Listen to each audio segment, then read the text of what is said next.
A service of KIBMradio.com, the Internet's home for an all old-time radio.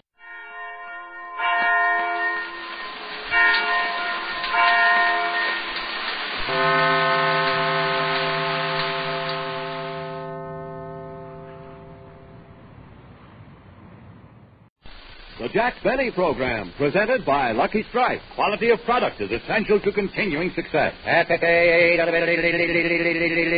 Front page news. The Crossley Poll, famous impartial research group, has just finished asking independent tobacco experts, what cigarette do you smoke? More named Lucky Strike than any other brand. Yes, for their own personal smoking enjoyment. Independent tobacco experts name Lucky Strike first choice. Lucky Strike, first choice. This impartial Crossley poll shows Lucky's first choice with independent tobacco buyers, auctioneers, and warehousemen. These leaf experts really know tobacco, so you know. LSMFT, LSMFT. Lucky Strike means fine tobacco. And in a cigarette, it's the tobacco that counts. So smoke the smoke tobacco experts smoke Lucky Strike. So round, so firm, so fully packed, so free and easy on the draw. Remember, for their own personal smoking enjoyment, independent tobacco experts name Lucky Strike first choice. Lucky Strike, first choice.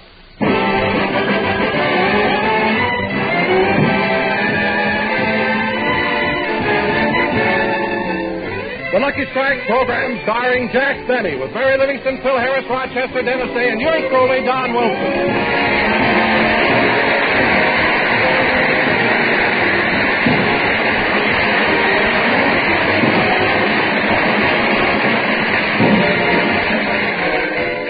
Ladies and gentlemen, Jack Benny and his troupe have been on tour, campaigning for the March of Dimes in Denver and Pueblo, Colorado. So now let's pick them up on the California Limited en route to Los Angeles. Mary and Jack are playing a game of gin rummy.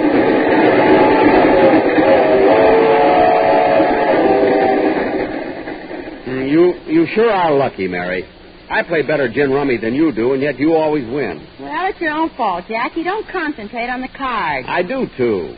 Now, let's see. I know you have 3 nines, 3 queens, and the 6, 7, and 8 of hearts.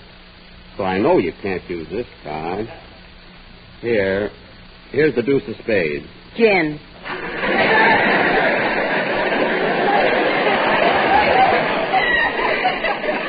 Gin? Let me see your hand. There you are. 3 8s, 4 kings, and 3 deuces. Wait a minute. Where are those 2 9s you picked up? That was yesterday.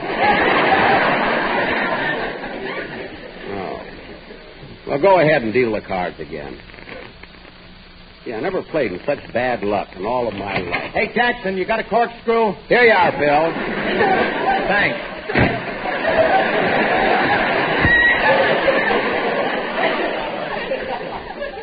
Gee, I hope I have better luck with this hand than... Pick up your card. Okay.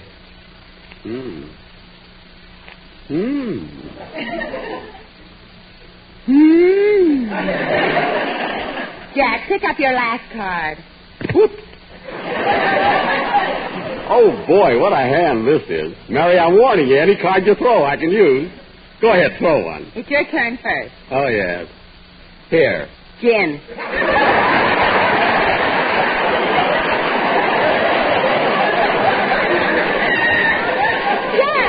Jack, it wasn't my fault. Stop pulling my hair. Well, I'm sorry, Mary. Well, that's enough gin rummy for me. What do I owe you? $5.20. All right, I'll pay you tomorrow. Oh, Jack, you always say that. Why don't you pay up as soon as you lose? But, Mary, it's so inconvenient. I don't care. Take off your shoe and pay me now. All right, I'll pay you. Turn around. Turn around just because you're going to take your shoe off? The 5s are pinned to my underwear.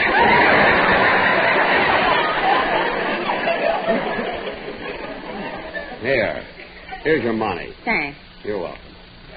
You know, Mary, you're the luckiest person. Hey, Jackson, you got a bottle opener? Here you are, Phil. Thanks.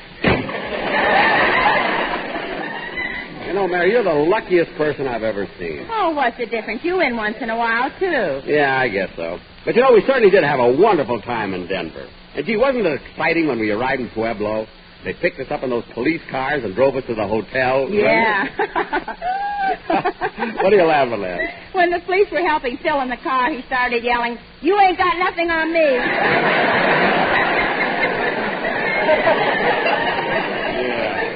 You know, Mary, it's too bad that Dennis couldn't have made this trip with us. He'd have gotten a kick out of all that snow. But I don't think he could have stood the train trip. It's awful cold in here. Yeah, but you can't blame the train. I mean, the weather outside is freezing here. Oh, hello, Don. Hello. Oh, say, kid, the conductor just told me we're crossing the border into California. Right now? Yes. Gee, it's warm.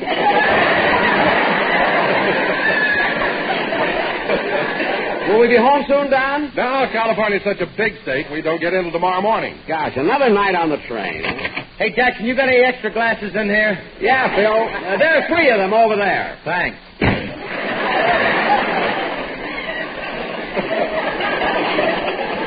Say, Don, I haven't seen you since we left Denver. Are you on this car? No, I'm 2 cars back. 2 cars back? Wait a minute, Don, that's the diner. I know. Oh. Say, Jack, I'm a little hungry. How about sandwiches? All right, Mary, I'll go and get some. I'll be back in a few minutes. Okay. Now, let's see. The diner's down this way. Who knows how much I love you? You do. Who has the charms that very few do? I do.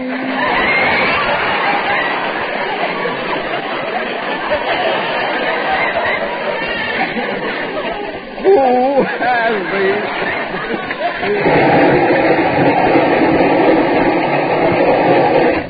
You do. Dum-da-dum-dum-dum. I beg your pardon, mister. Yes? Could you tell me which way the engine is? The engine? Oh, yes, you're going in the wrong direction. It's the other way. Why do you want to know? I'm the engineer. I don't know why. The engineer? Hey! Gee, I hope he finds it before we reach Los Angeles. It's the first time I ever went to Catalina by rail.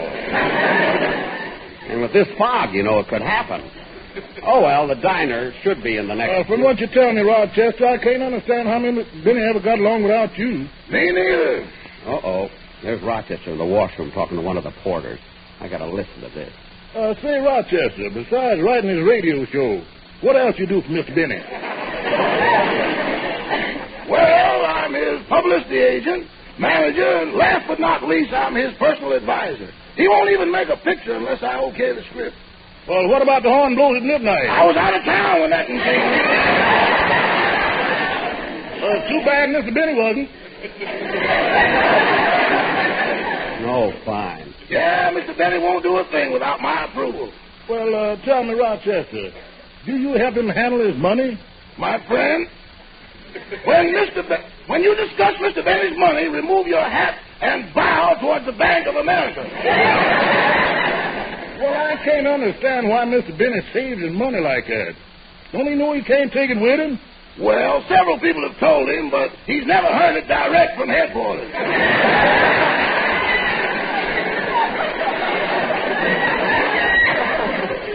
Say, Rochester, another thing I've been wanting to ask you. How old is Mr. Benny? 38. 38. Well, Rochester, I thought about that joke on the radio. Well, in the vernacular we show people, that is known as a running gag. Well, how long has it been running? 2 years longer than the Mississippi. How do you like that? Now, come on, Rochester. We old friends and we all alone. You can tell me his right age. Well, all right. Lean over here and I'll whisper it. Mr. Benny's real age. Rochester! You know how much I love you. Never mind that. Now, Rochester, I don't like you discussing my private affairs. Yes. And will you please go to the diner and get some sandwiches for me and Miss Livingston? Bring them back to my car. Yes. I think he'd know better than to talk about me in front of strangers.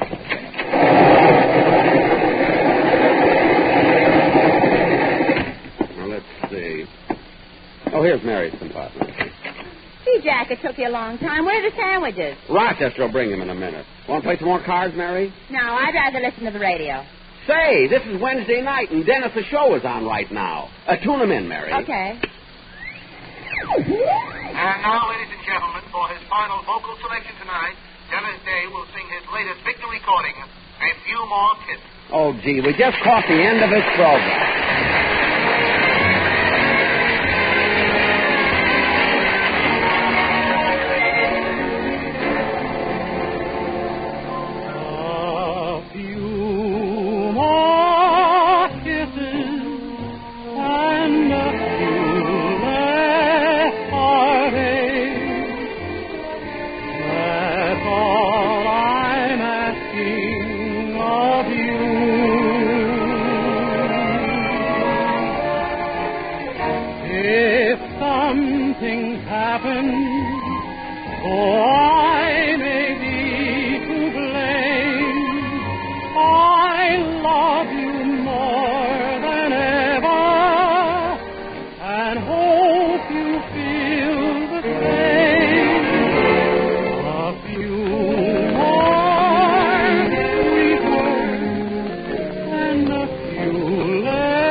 Gee, that kid has a great voice. It ought to be good to see him again, won't it, Mary? Say, Jack, I wonder if you'll have time. Hey, Jackson.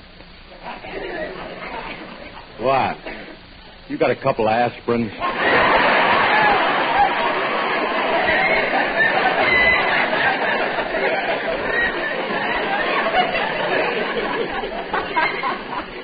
Oh. So you finally got yourself a little hangover. Well, don't expect any sympathy from me, Phil. Jackson, gee, you know how it is. Train trips are dull, all cramped up in a tiny compartment all by myself and away from home. And, well, I got kind of moody. So, well, I don't know. I just sat down and started thinking.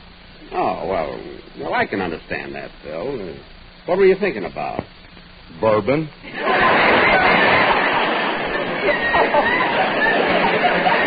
Oh, for heaven's sake. By the way, Phil, I heard your program last Sunday. It was a wonderful show. Robert Taylor did a great job filling in for you. Robert Taylor. Some guy to pick out as my replacement. Why, what's wrong with Taylor? What's wrong with him? His real name is Spangler Arlington Brew.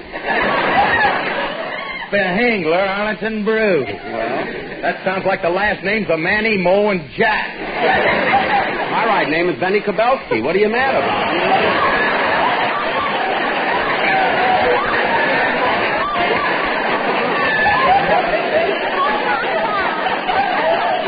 Why don't you and him move in together?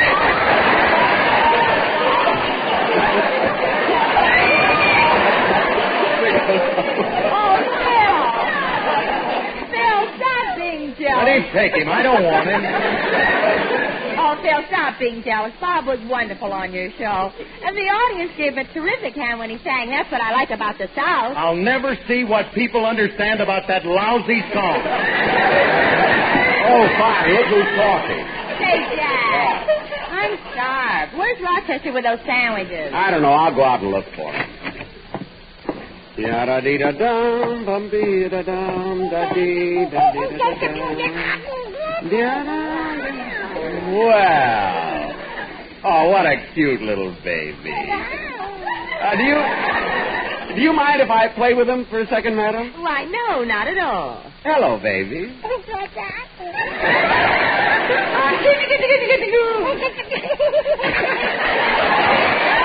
up here in my arms. Come on. Up the daisy. Oh, look at him. He's so cute. And his eyes are the same color as mine. Lake Louise blue.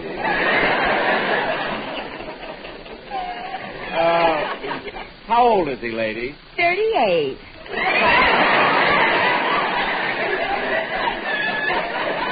What? A week. Oh, week. She's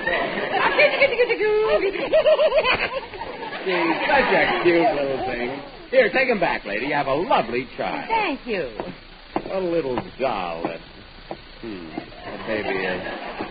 Just think, someday he may run for president. The Republicans will make up their minds pretty soon, or maybe this year. Where can Rochester be with those sandwiches, I wonder?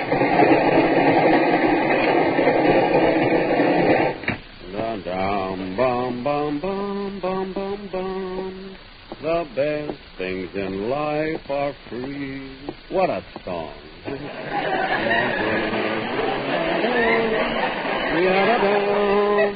I'm sure this is the car where they... Well, Rochester, what else do you do for Mr. Benny? Everything. There ain't nobody works harder than I do. Instead of getting the sandwich, he's still talking to the porter. Well, if you work you so hard, why don't you leave? Oh, I couldn't quit Mr. Benny. That would be cruel. What do you mean, cruel? I'm the only man alive who knows how to put him together in the morning. To put him together? Yeah, first I get his hair and all the other accessories. Rochester! Coming, mother! Rochester, why don't you get those sandwiches? I ordered them, boss. They're sending them down with the waiter. Oh, well, then Miss Livingston must have them by this time. I'll go back to my compartment and go to bed. See you in the morning.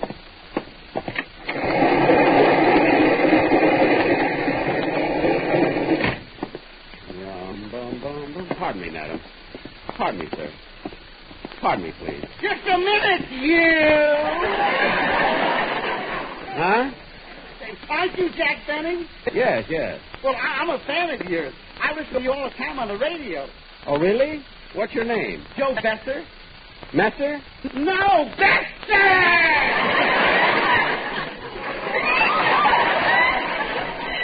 Oh, I'm sorry. Are you on your way to Los Angeles? Yes, I'm going to be there for 2 weeks.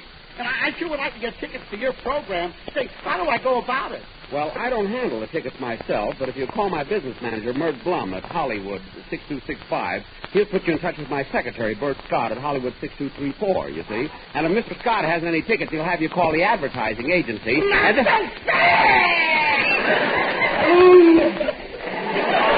Well, look, I'll write it down and give it to you before we get off the train. Well, do that. I will. What a character that guy, isn't he? Well, we get in early in the morning. I better get some sleep, I think.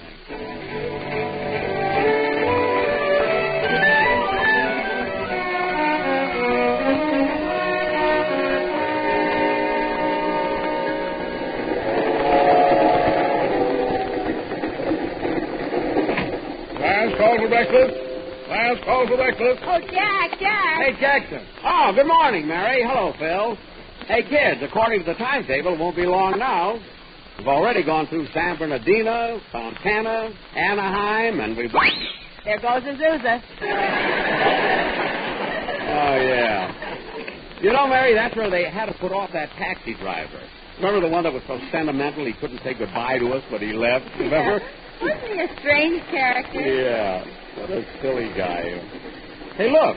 Look, the train is slowing down. That's right, Jackson. We're coming into Cucamonga. Well, Jack. What is it, Don? Your quartet wants to say goodbye to you. The sportsman? Yes, they're getting off here. In Cucamonga? That's where they live. No kidding, fellas. Do you live here in Cucamonga? Well, what do you know about that?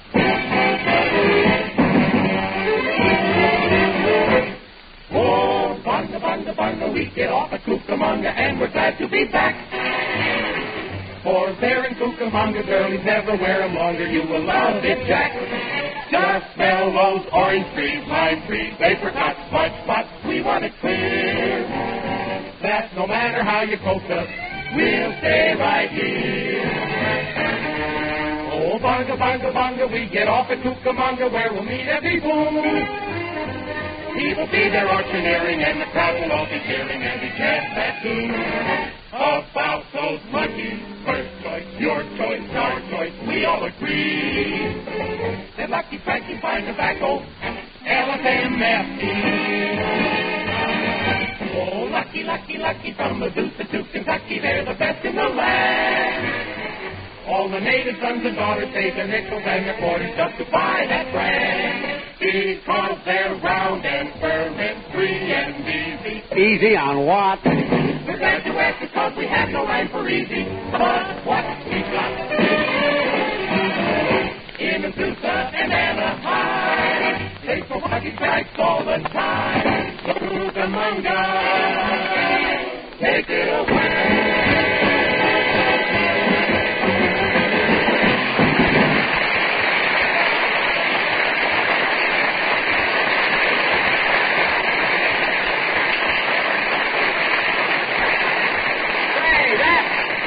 Wonderful, fellas. Very, very good. And so long, fellas. I'll see you at the studio. Goodbye. Goodbye, fellas. Goodbye.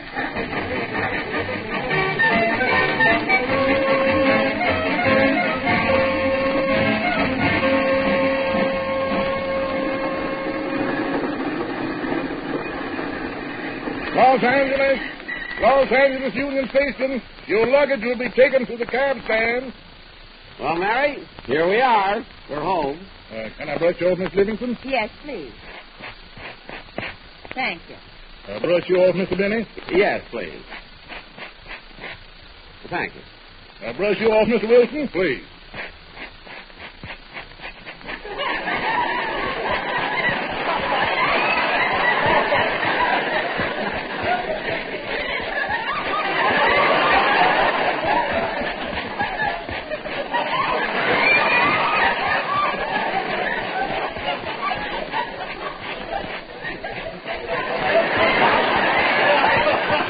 Now, Dom, if you'll turn around, he can brush your back.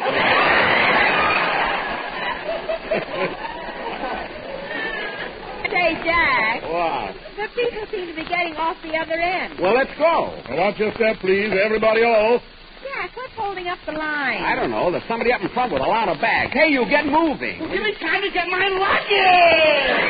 Pick it up and get going. Come on, come on. Not so fast. Well, we want to get off here. Come on, move, will you? Don't stop pushing. Oh, you crazy you.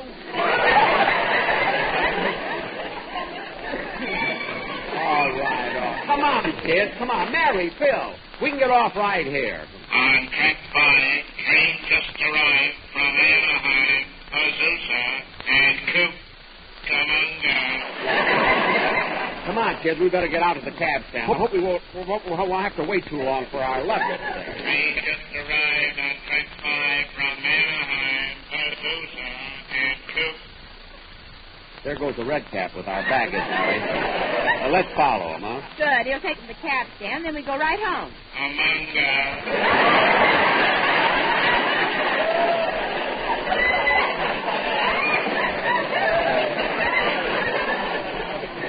He must have gone to Anaheim between Cook and Amanga.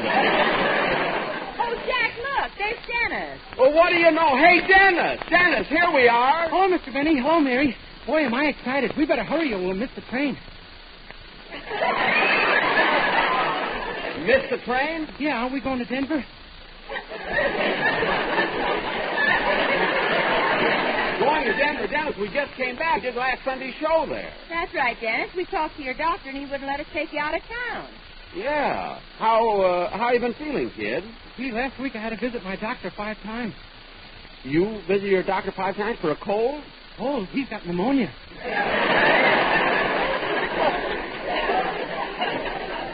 Oh, Well, Dennis, if your doctor's sick, why did he want you to visit him? He's delirious. He thinks I'm a basket of fruit.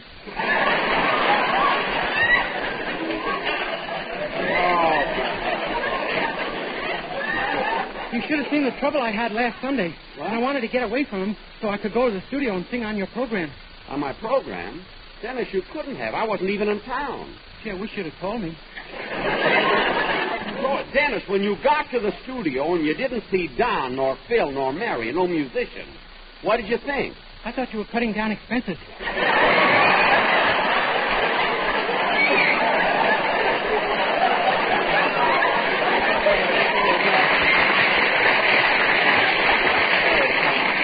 Now, come on, Dennis, let's go home. I see you still have your luggage. All except my coat. Oh, is your coat checked? No, it's my doctor's.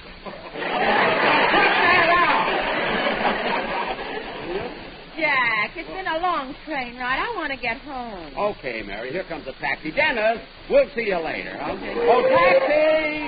Taxi! Driver, would you take us out? Oh, it's you, mister. You're back. You're back. Mary, this is the taxi driver that brought us to the station. I didn't want to come to the station, but you made me. You made me. And I couldn't say goodbye. Look, fella. But you're back now. You're back. That's all that matters. Oh, for heaven's sake. Look, fellas. I hope you had a nice trip, but don't ever go away again. I was lost without you. And you too, lady. It's so good to Stop see you. kissing her hand. Look, driver. Come on. Put your bags in the car. Put your bags in the car. We're going home. We're going home. Driver, you're creating a scene here. I don't care. I'm so glad you're back. Happy days are here again. Right to my heart clear again. Not so fast. Driver, for heaven's sake. Driver.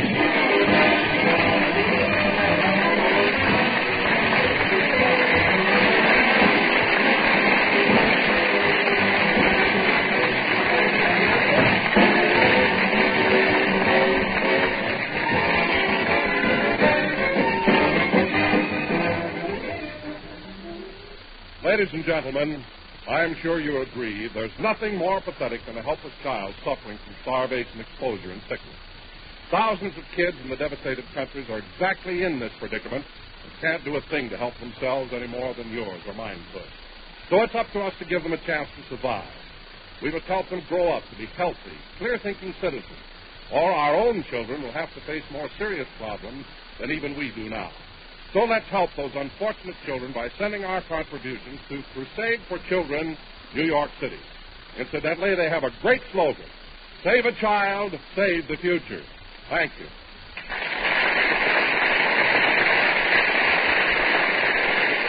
Jack will be back in just a minute, but first, here's Basil Rysdale. For their own personal smoking enjoyment, the independent tobacco experts name Lucky Strike first choice. Lucky Strike, first choice.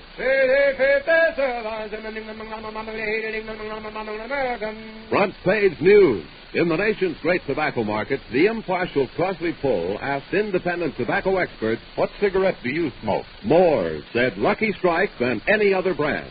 Yes, for their own personal smoking enjoyment, Independent tobacco experts name Lucky Strike first choice. these experts are independent tobacco buyers, auctioneers, and warehousemen. The men who see who buys what tobacco. Friends, when independent tobacco experts name Lucky Strike first choice in an impartial Crossley poll, then you know. LSMFT. LSMFT. Lucky Strike means fine tobacco. So smoke the smoke tobacco experts smoke Lucky Strike. Remember, for their own personal smoking enjoyment, Independent tobacco experts name Lucky Strike first choice. Lucky Strike first choice.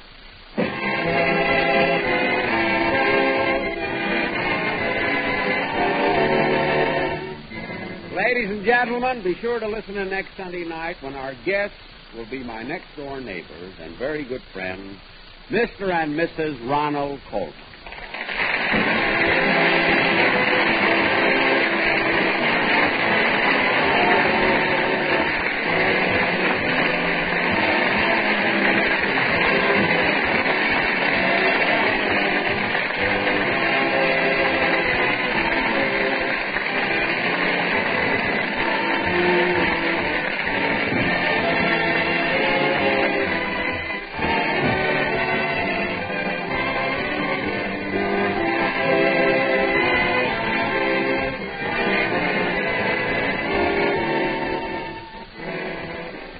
This is NBC, the national broadcasting company.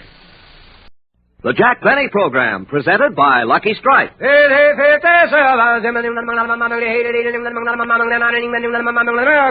Front page news. In the nation's great tobacco markets, the famous Crosley poll has just finished asking independent tobacco experts, what cigarette do you smoke? Over 50% more named Lucky Strike than any other brand. Yes, by a 50% margin over any other brand, independent tobacco experts name Lucky Strike first choice. Lucky Strike, first choice. These experts are the independent tobacco buyers, auctioneers, and warehousemen, the men who see who buys what tobacco at the auctions. And when independent tobacco experts like these name Lucky Strike first choice for personal smoking enjoyment, then you know. LSMFT, LSMFT. Lucky Strike means fine tobacco. So smoke the smoke tobacco experts smoke Lucky Strike. Remember, by a 50% margin over any other brand, independent tobacco experts name Lucky Strike first choice. Lucky Strike, first choice.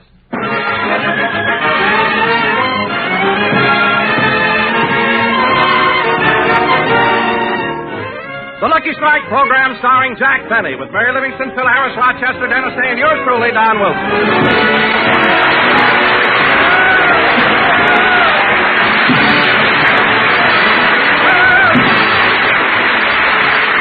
Ladies and gentlemen, last night was a big night in Hollywood. The occasion was a special showing of Ronald Colman's new picture, A Double Life. Naturally, all the important stars in Hollywood received invitations to attend this gala affair. And while all this was going on, where was our little star? Rochester, hand me my pajamas. I'm going to bed. Here you are, boss.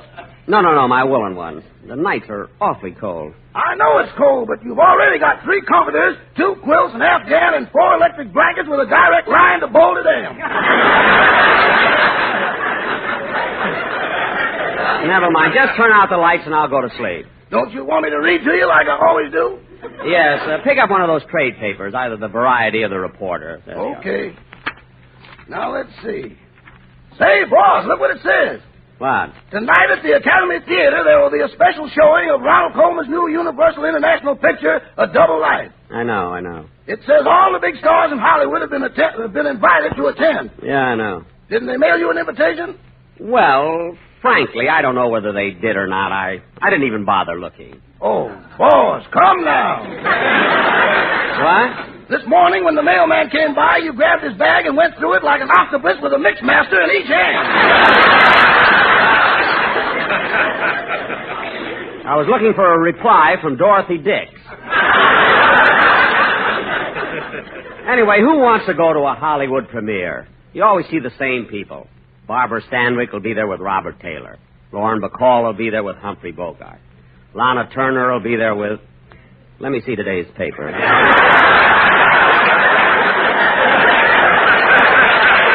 Anyway, Rochester, believe me, I'm not mad because I didn't get an invitation to the preview. As a matter of fact, if Universal Studios, if William Getz, the executive producer, if Ronald Colman himself called me on the phone right now, I wouldn't go to that...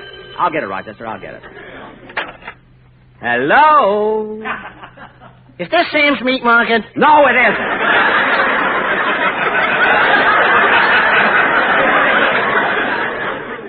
Who was it, boss? Oh, some guy wanted Sam's Meat Market. Sam's Meat Market? That's the new place down the corner. They're having a big opening tonight. They are? Didn't you get an invitation to that either? I wouldn't go if I did. You always see the same things. Yeah, liver will be there with bacon. Sirloin will be there. Now, cut that out. Now, Rochester, I'm going to bed, so turn out the light, will you? You'll get it, boss. You'll get it. I've got it. Hello? Hello, Jack. This is Mary. Oh, hello, Mary. I'm glad I caught you. I thought maybe you'd already left to see Ronald Colman's picture. No, Mary. I was supposed to go, but I don't know. When you've been a star as long as I have, you don't get excited about those things, you know. Gee, and I thought we could go together. No, Mary. I'm ready for bed. Oh, that's too bad. I have 2 tickets. What was that, Mary? What did you say? What did you say, Mary? I said I've got 2 tickets to Ronald Colman's picture. Mary, just because you got tickets, you don't have to be so nervous about it. Look, I was ready for bed, but I wouldn't let you down, so while I get dressed, you jump in a cab and pick me up in 10 minutes. Okay, Jack. I may be a few minutes late. I want to stop off at the florist and get a corsage. Good. While you're there, get one for yourself, too. come over as soon as you can. Goodbye. Rochester, I'm going to the opening. I knew Sam wouldn't let you down. Not the meat market. Now stop jabbering and help me dress. Hiya, Jackson. The door was open, so I came right in. Oh, hello, Phil. Where you going? Oh, I promised Mary I'd take her to a special showing of Ronald Colman's new picture. No kidding, Jackson. You mean you got an invitation? I certainly did. That's why I'm putting on this tuxedo. You may not know it, Phil, but for the past 20 years, I've been rubbing elbows with the most important people in show business. From the looks of them sleeves, you must have been rubbing them pretty hard. All right, so it's a little thin around the elbows. Now, pardon me while I get dressed, will you? I'll help you, Jackson. While you're putting on your shirt, I'll button your shoes. Thanks, Phil. Oh, Rochester, hand me my wing collar, will you, please? Yes, sir. Uh-oh. What's the matter? You wear a size 15.5 collar, and this is only a 14. Oh, that's all right. We can make it work. Put it on. Okay. Here's the collar button. Yeah, I got it. Now, hold still. Boy, this collar's really stiff. Yeah. Just a minute now. There, I got it. Yeah. How's that, boss? I guess it's all right, but it's so tight I can hardly...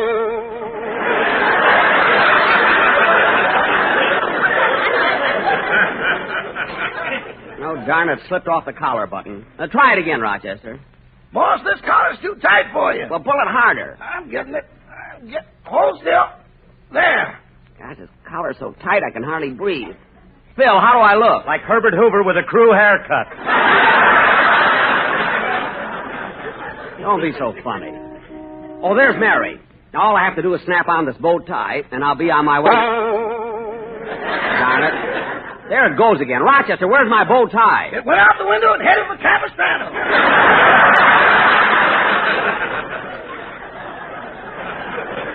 Well, get me another one. Coming, Mary, coming. Phil, can I drop you off any place? No, Jackson, I'll stay here. I'm a little hungry. Rochester, get me an olive and a glass. Okay, Phil, make yourself at home, will you?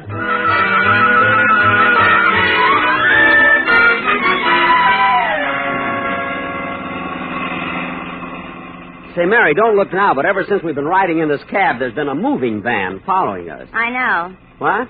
So many times I've gone to the theater and found out I left the tickets on the piano. So this time I'm taking the piano with me. Say, you know, Mary, that's a Oh, quiet. You fall for everything. I've got the tickets right here. And the invitations, too. Well, let me see. Universal International cordially invites you to attend a special showing of A Double Life starring Ronald Colman. Say, gee, that's a beautiful invitation, isn't it? Here you are, folks. Academy Theater. Come on, Mary. How much is that, driver? $1.60.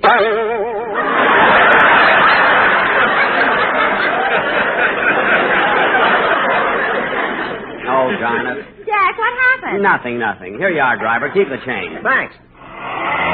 Jack, fix your collar. I'm trying to, but darn it, I've lost my bow tie. No, you haven't. They've got the searchlight on it. It'll be down in a minute. Oh, yes. Here it comes. There. I got it. Oh, no, that's the one that was headed for Capistrano. Here it is. Fix my collar. There. Come on, Mary, let's go in. Gosh, look, all of us big stars are here. Come on, hurry. Hold your own invitations, please. You spectators, stand back. Let them in. How do you do, Mr. Gable? Good evening, Mr. Taylor. How are you, Mr. Peck? How do you do, Miss Livingston? I told you spectators to stand back. I'm with her!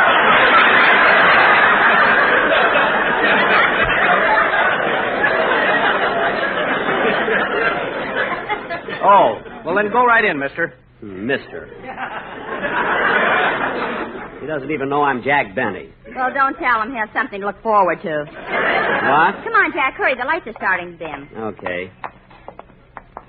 Hey, Mary, here are 2 seats here, right in this row. A little more than halfway in. Follow me. Pardon me. Pardon me.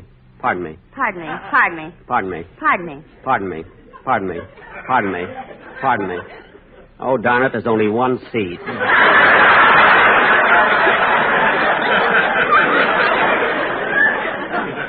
We'll have to go back. Pardon me. Pardon me. Pardon me.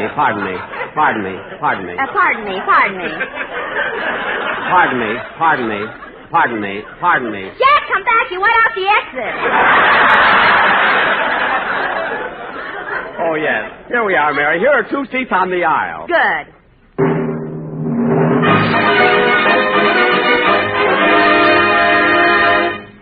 Gee, Jack, we just made it. The travelogue is coming on. Oh, yes. As the sun comes up over the famous Diamond Head in Honolulu, we pay another visit to that land of enchantment resting far out in the blue Pacific, the Hawaiian Islands. Well, Jack. Huh? It's me, Don Wilson. Oh, hello, Don. I didn't see you sitting behind me. Who are you with? Your quartet, the Sportsmen. Oh, good. And now let us pay a brief visit to one of the lesser-known islands, where we find Chief Humanukanui and his people doing their native dance. Gee, this is good, isn't it, Mary? Jack. Don, I want to see this travelogue. Quiet back there. Yes, Don, quiet. You're disturbing the people. Jack, what a coincidence. The quartet has a commercial worked out that fits to the music they're playing. All right. But Don, not now. We're in a theater. Not now. Now? Good. Don. Go ahead, fellas. Very softly. Don, we're in the theater. I can't hear him. Don,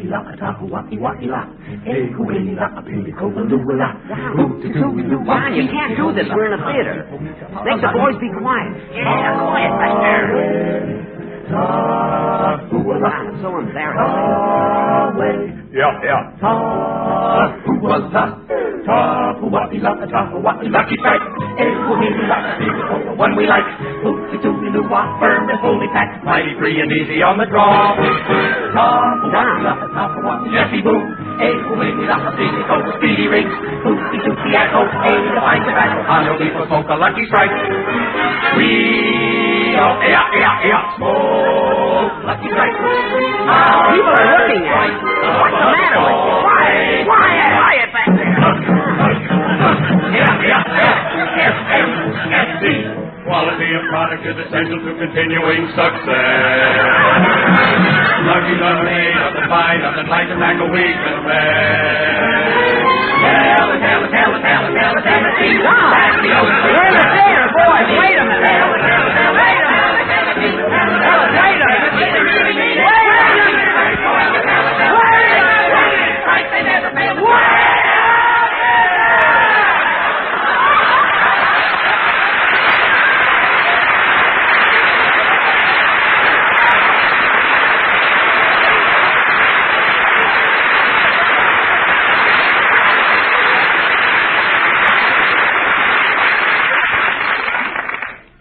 And now, amid the rays of the setting sun,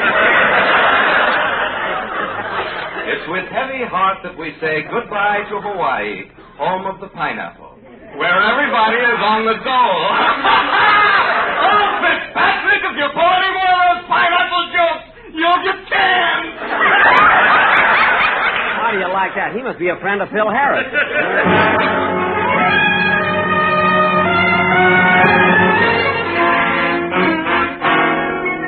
Hey, Mary, here comes the feature picture. Yeah, look. Ronald Colman in a double life.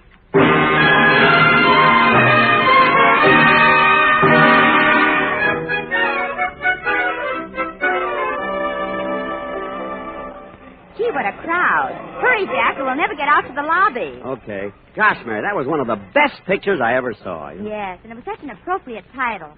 A double life. Yeah. It really fits. Mr. Colman was perfect as the Broadway star who was afraid to play a fellow. Well... Oh, fine.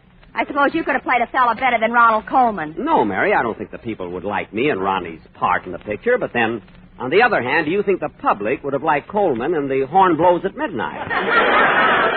They wouldn't have liked that picture with Eisenhower in it.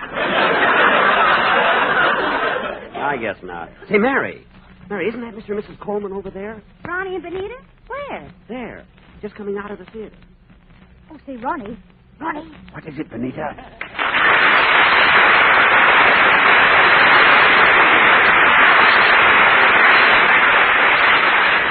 Say, isn't that Jack Benny over there? Where? Oh, for the love. Well, let's hurry, Benita. Perhaps he hasn't seen us. I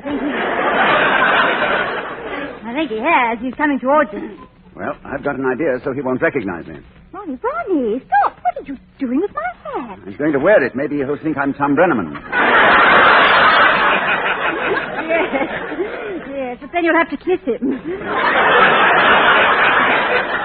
Anyway, let's try and get rid of him quickly. I want to go to Ciro's and celebrate. All right, but don't create a scene. Be pleasant to him, and perhaps he'll go away. Yes, you told me the same thing about your mother, and she's been with us for 20 years.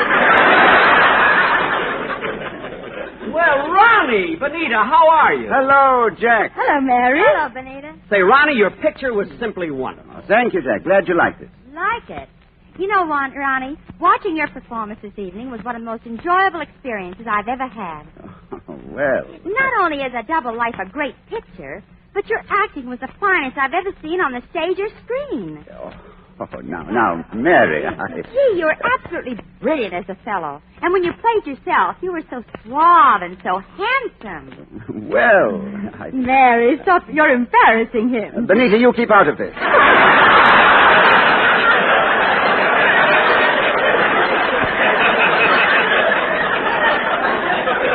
You know, Ronnie, my favorite scene in the whole picture was when you, as a fellow, accused your wife, Desdemona, of being unfaithful because you saw another man carrying her handkerchief. Oh, you mean the speech where I said, "By heaven, I saw the handkerchief in his hand. Oh, perjured woman, thou dost stone my heart and makest me call what I intend to do a murder, which I thought a sacrifice. I saw the handkerchief." Yes, that's the speech I mean. Only, Ronnie, if I were playing the part, I believe I would have done it something like this. By heaven.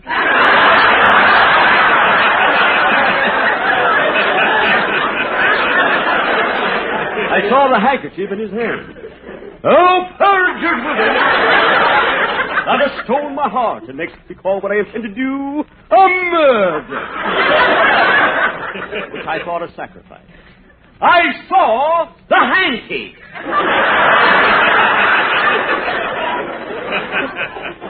There, how did that sound? Wonderful. Phil Harris couldn't have read it better. He couldn't have read it at all. But, Ronnie, how can you say that? Let's get the depth of that last line. I saw the hanky. Oh, there goes my collar again. Where's my bow tie? I swallowed it. No, here it is on the sidewalk. Excuse me a minute. Where's my collar button? I knew I swallowed something. Well, I got another one here in my vest pocket. Oh, say, Ronnie, if you don't mind my talking about your picture again. Oh, not at all. Well, I've seen you in a lot of pictures, and I thought that in this one, you were... Well, thank you. No, let me finish. I thought that you were miscast. Oh. So you thought I was miscast? Yes, you see, in the picture, they have you turn killer and commit murder. And Ronnie, in real life, I mean, you couldn't possibly murder anybody. Oh, I don't know.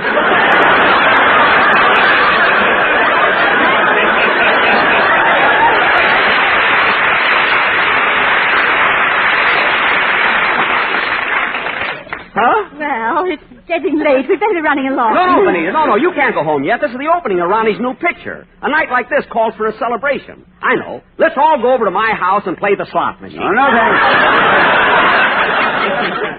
No, thanks. Benita and I are going to Ciro's. Goodbye. Wait a minute. Jack, it's getting kind of late. Maybe we ought to go home. Mary, we can't run off and leave the Colmans. They'll think I'm snubbing them. Now, you all go to Ciro's. Come on, everybody. Oh, taxi! Look, Jack, we can't all get into one taxi. There are 4 of us. Okay, you folks take this cab, Mary, and I'll take the next one. See you at Ciro's. Benita, what a fool I was to let Benny know where we were going. Oh, what's the difference, darling? And anyway, Mary's such a nice girl. No, I've nothing against her. I like Mary. It's that Benny I can't stand.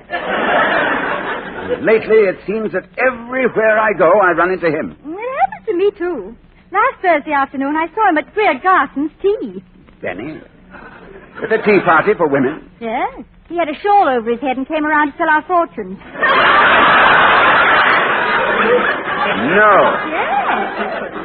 Then he took his violin, played golden earrings, and passed around a tambourine. You mean Benny himself passed the tambourine? Yes. Oh, that's too bad. His monkey must have died. Look, darling, let's forget about him. Let's talk about us. About us? You know, I didn't have a chance to tell you how much I enjoyed Double Life.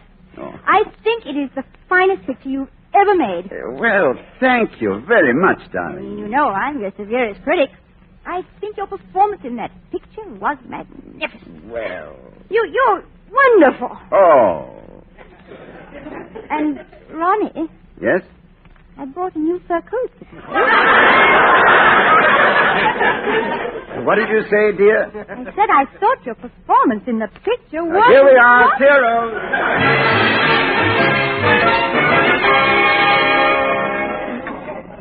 You're certainly lucky to get this ringside table. Yes, I hear they have a wonderful floor show. It was nice we all arrived together and no one was kept waiting. Yes, it was, wasn't it? Say, Jack, it's kind of chilly in here. Will you please get me my coat? Certainly, Mary. What about you, Benita? Is your coat checked? No, it's Persian lamb. Say, that's rather good, Benita. Yes, I know. I heard it on Fred Allen's program.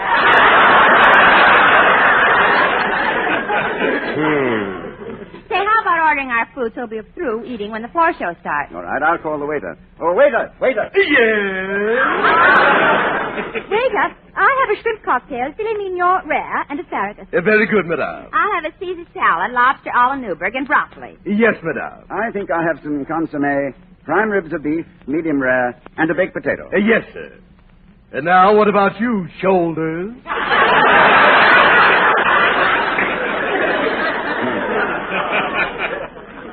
Well, I'll have potage au jour et salade avec roquefort, et la bouffe avec bordelais et pomme de terre. Well, get here. Never mind the comment. Just bring what I ordered. Say, Jack, when did you start eating French food? Since they devaluated the francs.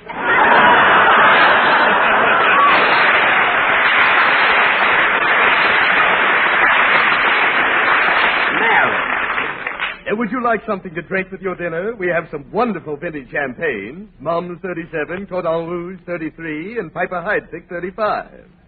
Make mine Schlitz 47. That was a good year, wasn't it? Not for USC. Look, never mind the wisecracks. You ought to pay a little more attention to your job. Some waiter. Look at this tablecloth and the napkin. I've never seen such dirty linen. Well, you do them for us, Wong Fu. That's besides the point. I've never seen such a rude, impertinent waiter. I got a good mind. Stop raising your voice to me. What? Nobody asked you to come in here in the first place. You spoiled my whole evening. That's the last straw. How about you and me stepping outside? This is Ciro's. We can do it right here.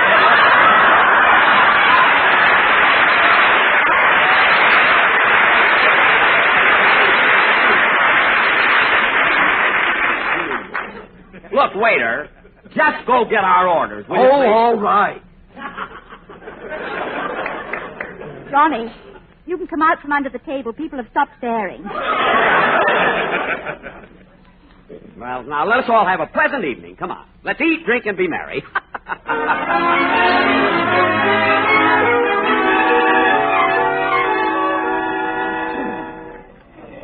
Well, that was really a delicious dinner. Did you enjoy yours, Ronnie? Yeah, I certainly did. Waiter, give me the check, please. Oh, no, Ronnie. This is my little party. Oh, but after all, Jack, we're celebrating my new picture. I don't care. Waiter, don't listen to him. Give me the check. All right, but you'll hate yourself in the morning. Never mind. Give it to me. Thank you. Hey, Ronnie, this is the first time I've ever seen Jack pick up a check. I wonder what happened. Somebody must have spiked his Schlitz. Waiter, give me your pencil. I want to check these items.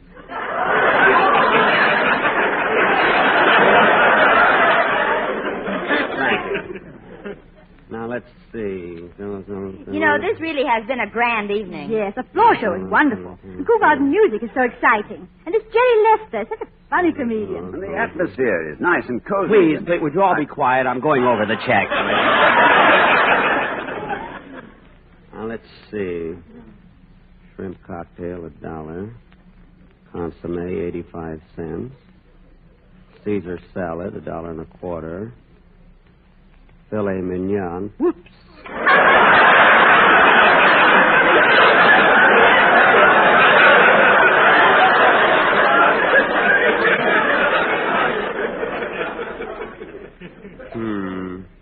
lobster, steak.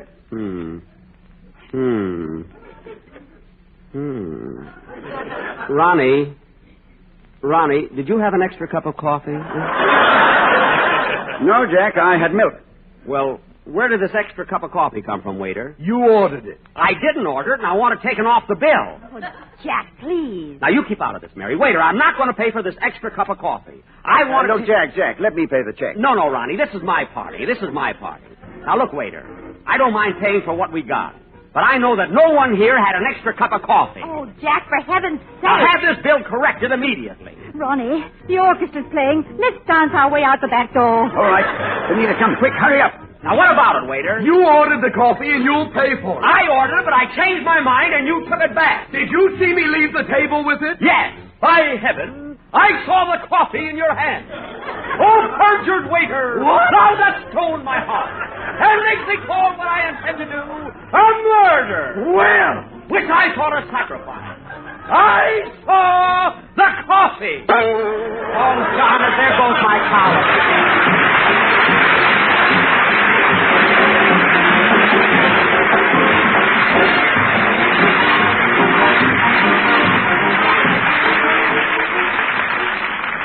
Jack will be back in just a minute, but first, here's Basil Rysdale. By a 50% margin over any other brand, independent tobacco experts name Lucky Strike first choice. Lucky Strike first choice. American. Back of that statement is an impartial Crosley poll just completed in 11 southern tobacco states. This famous, authentic research group reveals that when independent tobacco experts choose a cigarette for their own personal smoking enjoyment, over 50% more named Lucky Strike than any other brand. Yes, by a 50% margin over any other brand. Independent tobacco experts name Lucky Strike first choice. These are the tobacco experts, the independent buyers, auctioneers, and warehousemen who buy, sell, and handle tobacco at the auctions. Men like Mr. Sidney T. Curran, tobacco warehouseman of Oxford, North Carolina, who recently said, "At auction after auction, I've seen the makers of Lucky Strike buy fine tobacco that smokes up mild, cool, and fragrant. I've smoked Lucky's myself for 26 years. So for your own real, deep-down smoking enjoyment, remember, LSMFT, LSMFT. Lucky Strike means fine tobacco. So round, so firm, so fully packed, so free and easy on the draw. So smoke the smoke tobacco experts smoke. Remember, by a 50% margin over any other brand, independent tobacco experts name Lucky Strike first choice. Lucky Strike first choice.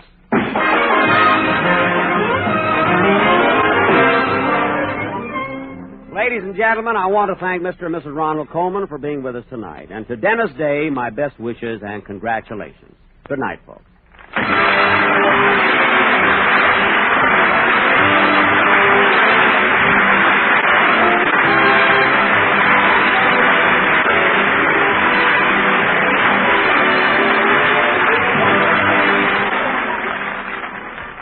This is NBC, the national broadcasting company. The Jack Benny Program, presented by Lucky Strike. American. Front page news. In the nation's great tobacco markets, the famous Crosley poll has just finished asking independent tobacco experts, what cigarette do you smoke? Over 50% more named Lucky Strike than any other brand. Yes, the impartial Crosley poll shows, by a 50% margin over any other brand, independent tobacco experts name Lucky Strike first choice. Lucky Strike first choice. These experts are the independent tobacco buyers, auctioneers, and warehousemen. The men who see who buys what tobacco at the auctions. And when independent tobacco experts like these name Lucky Strike first choice for personal smoking enjoyment, then you know. LSMFT, LSMFT. Lucky Strike means fine tobacco. So smoke the smoke tobacco experts smoke Lucky Strike. Remember, by a 50% margin over any other brand, independent tobacco experts name Lucky Strike first choice. Lucky Strike first choice.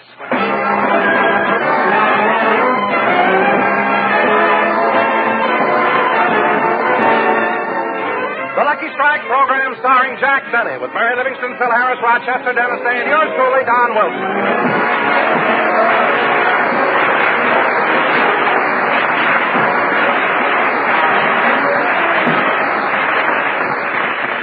And now, ladies and gentlemen, let's go out to Jack Benny's home in Beverly Hills. It's Sunday morning, and Jack is still in bed. Well, it's 10 o'clock. I guess I better go in and wake up the boss. Got to get down to the studio and rehearse. Mr. Benny, it's 10 o'clock. Doggone it, just look at him. Sleeping like a little baby. I guess I better take his thumb out of his mouth.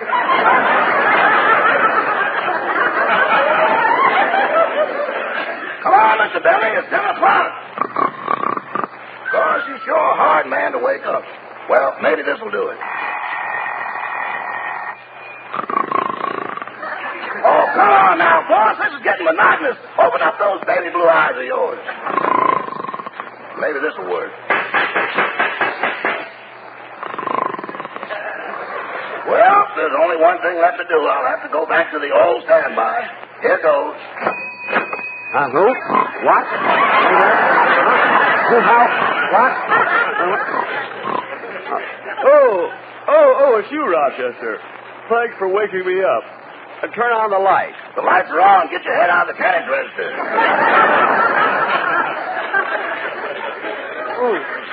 I can't. Push the no sale button. Thanks. Good morning, boss. How'd you sleep? Oh, pretty good. Only I was awfully cold last night. You're cold every night. Maybe you haven't got enough blood. Rochester, I'm not anemic. Now lay out my clothes and get me a clean shirt. I don't want to be late for rehearsal. Yes. Not anemic. I wonder what he'd say if he found out that every morning I sneaked into the bathroom and put ketchup on his razor to keep up his morale.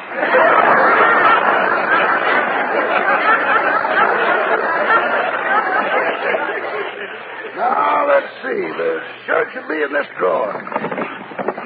Woolen socks, handkerchief, sweater. Uh-oh, what's this?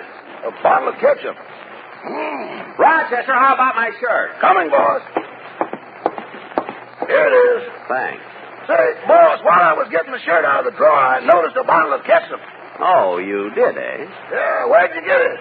Rochester, come here a minute. Huh? I got a little surprise for you. Surprise? Yeah, you keep putting it on and I keep scraping it off, but I'm not wasting it just to please my vanity.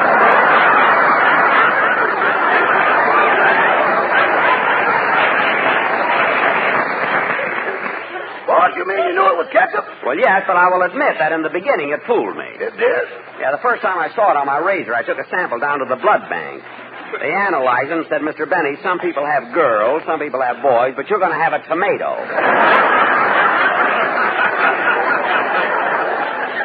Now, I want more... You answer the door, Rochester. I want to finish dressing. Yes, sir. Oh, what a beautiful morning. Oh, what a beautiful dawn. Now that it started and raining, I won't have to sprinkle the lawn. Yeah, it's about time. Coming. Hello, Rochester. Oh, good morning, Miss Livingston. Say, Rochester, now that we've had rain, why don't you take down that sign that Mr. Benny has in front of the house? Which one? The one that says water inside, 25 cents a glass. No, you taking it down. I'll just change water to lemonade. Who is it, Rochester? It's Miss Livingston. Oh, well, you come in my room, Mary. I'm dressed. Hello, Jack. You better hurry. We'll be late for rehearsal. Why? We've got... Oh, my goodness, look what time it is. I never realized it was this late. You still have to shave. I know. It won't take long. I'll take off my tie. I'll get the razor. I'll get the ketchup. Yes. No, we haven't time for that now. You go get the car, Rochester. I'll be down in a minute.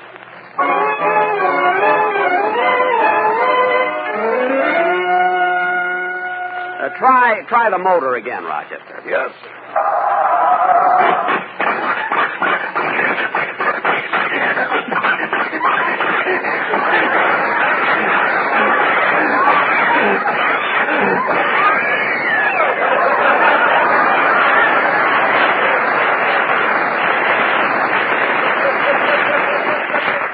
Try it again, Rochester. Only this time, step on the throttle, advance the spark, pull out the choke, and hold down the clutch. Keep talking, boss. So far, you haven't named one thing we've done. All right. Try the motor again. Yes.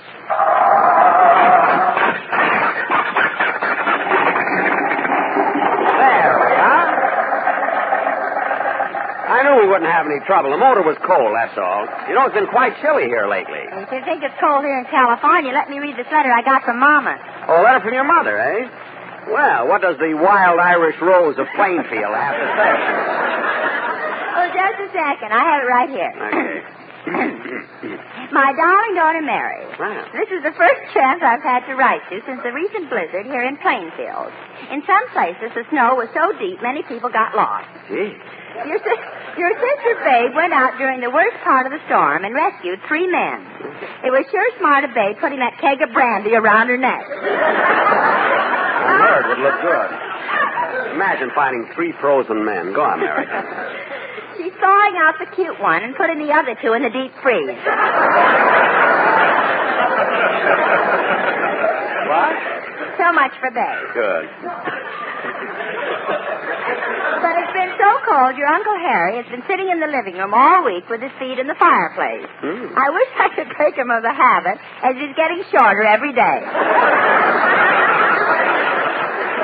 Silly. What else is there? Mary, you have no idea how much inconvenience the blizzard caused. People got stranded in offices, stores, and factories.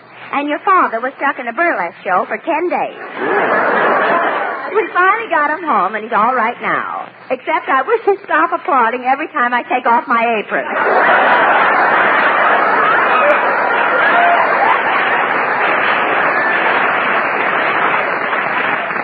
No.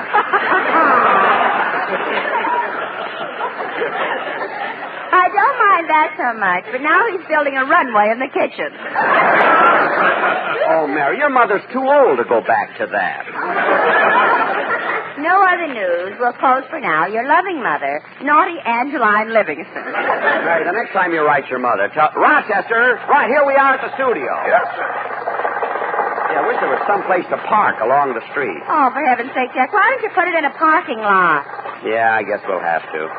All right, Rochester, drive in here. Oh, boy, a real parking lot. Wait till I tell the boys in the lounge about that. Never mind, just go in.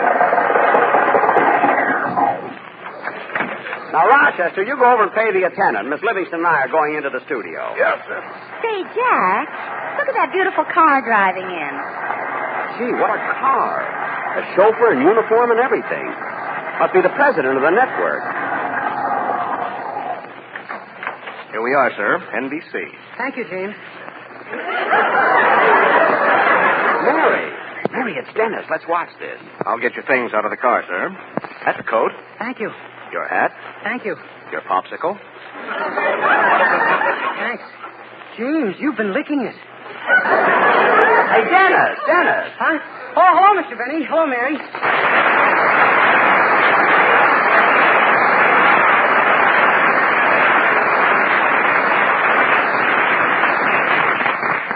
Gee, Dennis, I've never seen such a beautiful car. Where'd you get it? Oh, my mother gave it to me for my birthday. An expensive car like that for a birthday present. Your mother must be rich. No, she's Honest John.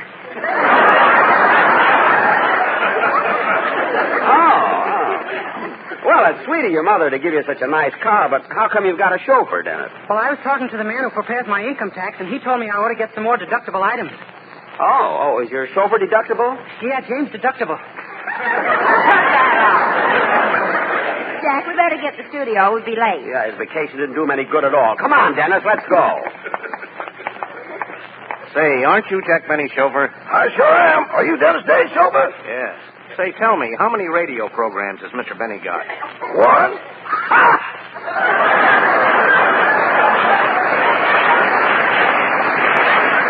Rochester, I'll be out in an hour. Come on, kids, we better get to the studio and rehearse. All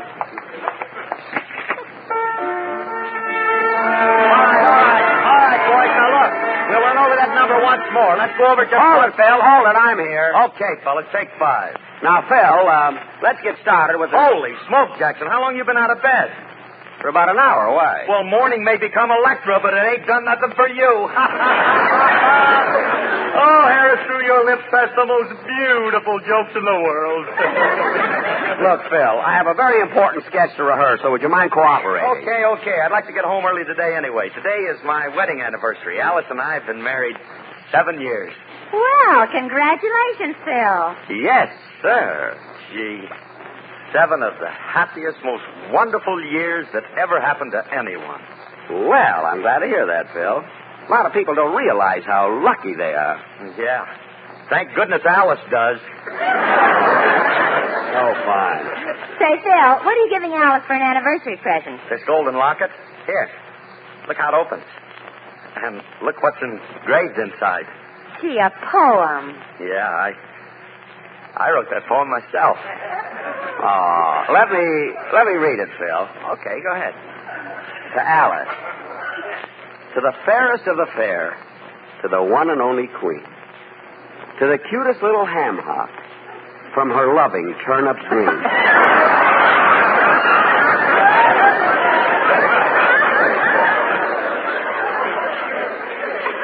Why, Phil. Philzy Harris. Oh, gee. I guess I'm just a sentimental old slush. No, Phil, you're cute. But now, look, kid, we got a sketch for us. There's something else. They scratched it out here. We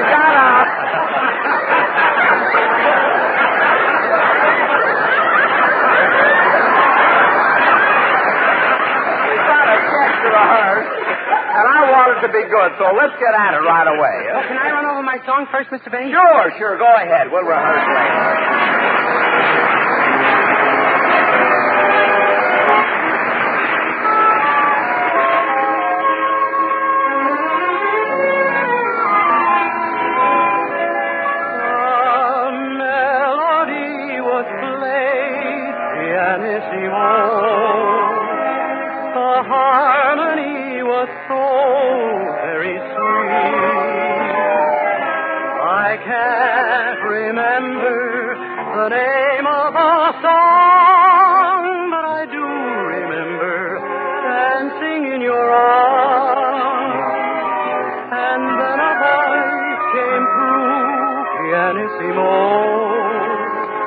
With lovely words that seem to repeat, I love you, darling, but all I recall are the words you whispered dancing in my arms.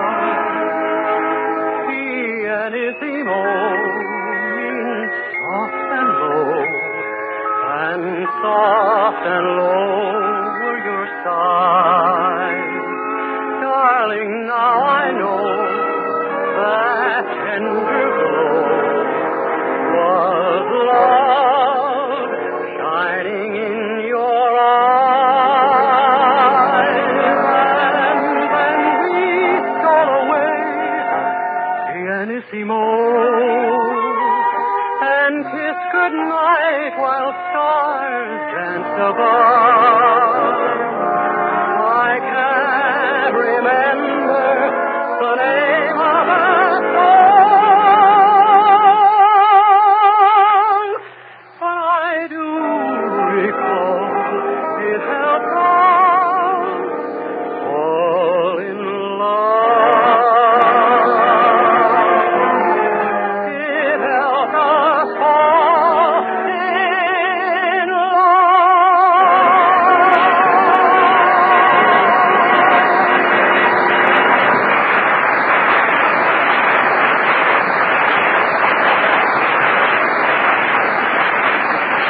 Very good, Dennis. Very good. Now, kids, we haven't got much time, so let's rehearse our play, our sketch. We're going to do our version of Tyrone Power's 20th Century Fox picture, Nightmare Alley. The story is about a carnival. So, Mary, you're going to be Zena, the snake charmer. Phil, you'll be the fire eater. And, Dennis, you're going to be the two-headed man. All right, Don. Set the scene. Ladies and gentlemen, our version of Nightmare Alley, that weird, foreboding story of life in a carnival. Our scene opens in front of a sideshow on the crowded Midway.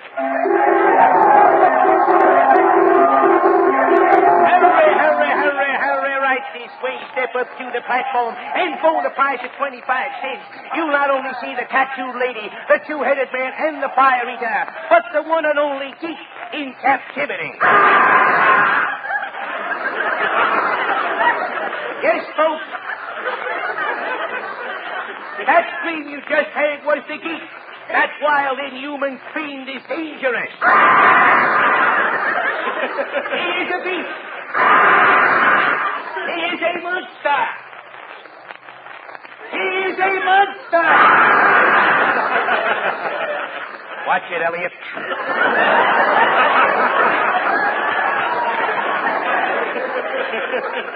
Now, step right up, folks. Step right up and get your tickets. So hurry, hurry.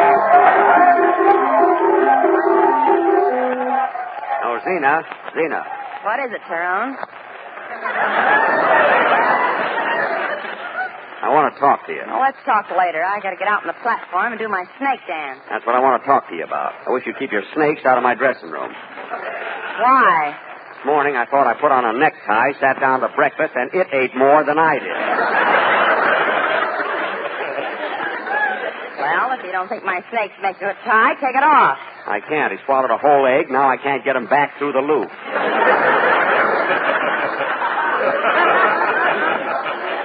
Now, Zena, I want to talk to you about that mind-reading act we've been practicing for a long time. With those clever signals we worked out, we can't miss. Now, let's get out of that platform and break the act in today. Okay, Tyrone, lead the way. All right, folks, gather around the platform while my assistant Zena passes amongst you. I will tell each and every one of you anything that's on your mind. And I will do this blindfolded. Are you ready, Tyrone? Ready. I am pointing to a person. What is this person's name? That person's name is William. My name is Esther. Thank you, Esther Williams. And now for the next question. I have a man here. Now tell me what this man has got on his wrist. He's not in the balcony, eh? Take it again. Now tell me what this man's got on his wrist. Wrist? Turn around so you can't watch. I've got it. Good. Now what has this man got on his wrist? A warrant. Correct, and it's under his wristwatch. And now, folks, if you will step up. Uh-oh, the boss. We better get back to our regular act. All right, ladies and gentlemen, step up close to the platform and see Zena, the snake charmer. She will do her famous snake dance. Hey, you four fellas in the front. You four guys. Have you got your tickets? Good. And step up close and watch Zena do her famous dance. Okay, Zena, let it go.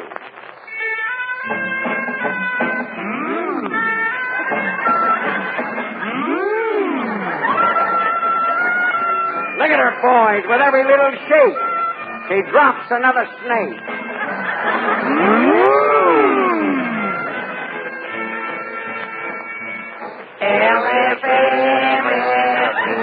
Lucky Strike the smoke for me. We will tell you something confidential. Quality of product is essential to success, to continuing success. Boy, you're not supposed to dance. Only the girls dance. Fellas, you're not supposed to dance. Only the girls. Just watch the show. That's all. For me. Every man who knows will raise his voice and tell you Lucky Strike is his first choice. So don't delay. Buy those Luckies right away.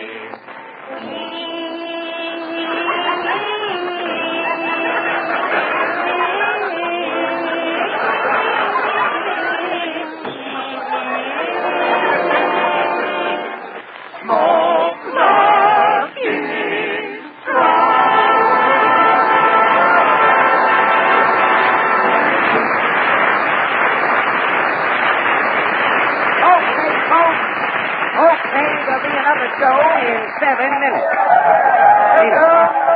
Zena, come here, will you? What do you want now? I'm packing up and leaving the carnival. Leaving the carnival? Tyrone! Tyrone! Tyrone! Tyrone! Why don't you answer me? I love that name. But, Tyrone, you can't leave the carnival. It's in your ketchup. I mean, your blood. In my blood? I don't even know why I joined the carnival. That geek is driving me nuts. I'm tired of living with those other freaks in Nightmare Alley. But, Tyrone, they all joined the carnival for some reason. Yeah. Say, maybe if I found out why they joined, I wouldn't be so mixed up. that might help me solve my problem. You mean? Yes, Portland. It's time to go down to Nightmare Alley.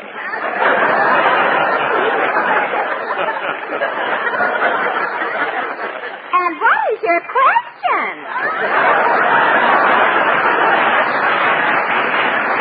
The question for tonight is, why did you join the carnival? Shall we go? As President Truman said to Mrs. Truman, we might as well walk. We've got no porch to sit on.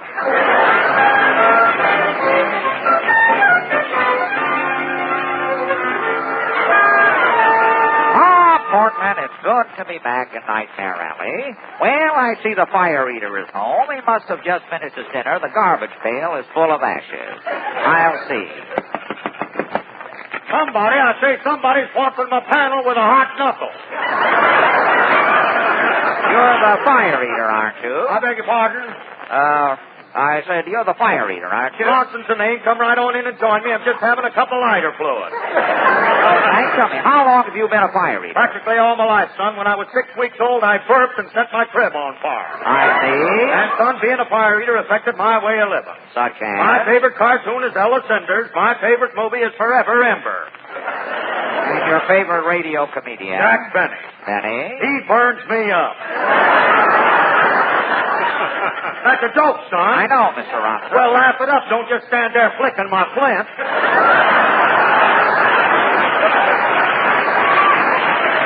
Look, Mr. Fire Eater, I want to ask you a question. Why did you join the carnival? Well, a long time ago, son, I was in love with a girl. Uh-huh. She left me and joined the carnival, and I didn't see her for several years. I see. So you decided to join a carnival, too? Yes, sir. I wanted to be near my old flame. So long. So long. So long. So long. So long, that is.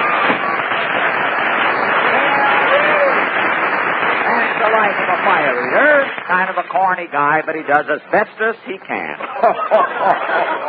Well, here's the next house. I guess the two-headed man is in. He's looking out the door and the window at the same time. Well, how do you do? How do you do? You're the man with two heads, eh? That I am, me boy. That I am. But today we're not speaking. What are you mad about? What am I mad about? Me boy, we had watermelon for lunch and it happened again. What happened again? He ate the watermelon and I had to spit out the seed. Oh.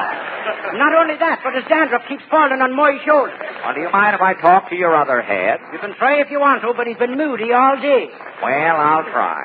Hello? Howdy, Bob.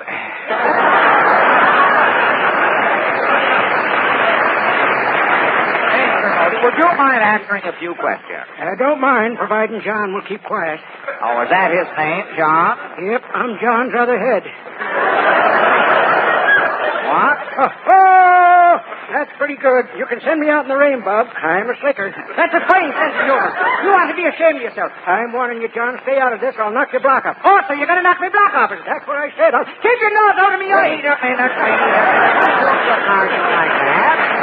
After all, as two heads, you have to eat together, sleep together, and live together. Not after tomorrow morning. What? When I shave, it'll be push, pull, click, click, and I'll be all alone. Well, look, I only came in here to ask you a question. Why did you join the carnival? Well, I'll tell you, John. With the prices what they are today, we had to work where we could make the most money. The most money? Why? We've got 2 mouths to feed. Good day to you. Good day. Good day.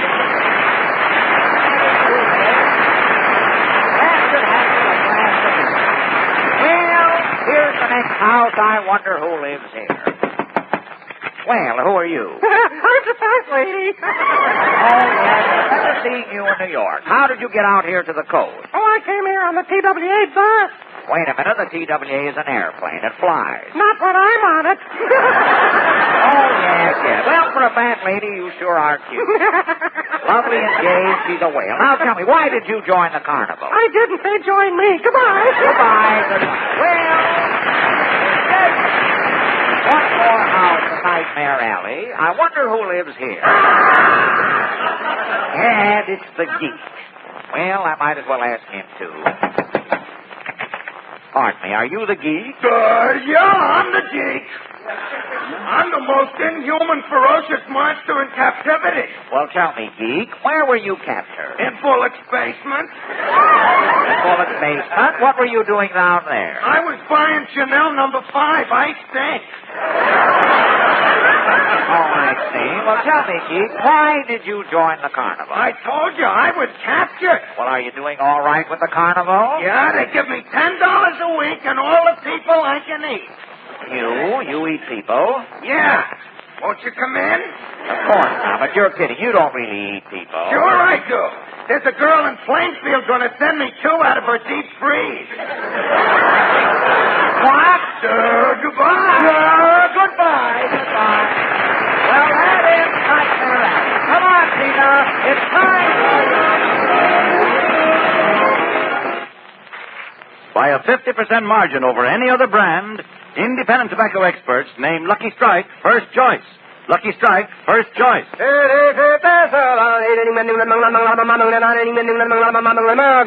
Back of that statement is an impartial Crosley poll just completed in 11 southern tobacco states.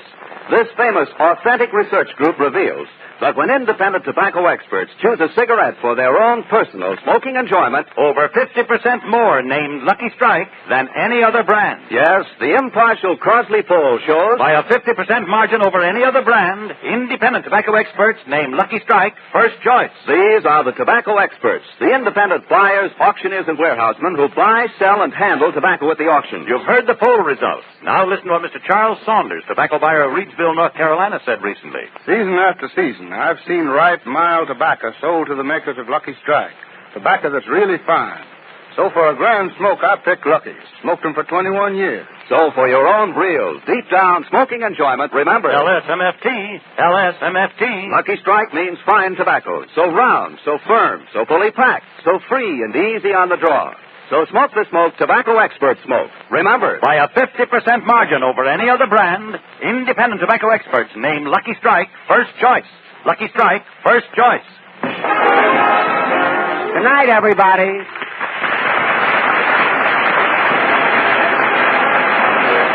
This is NBC, the national broadcasting company.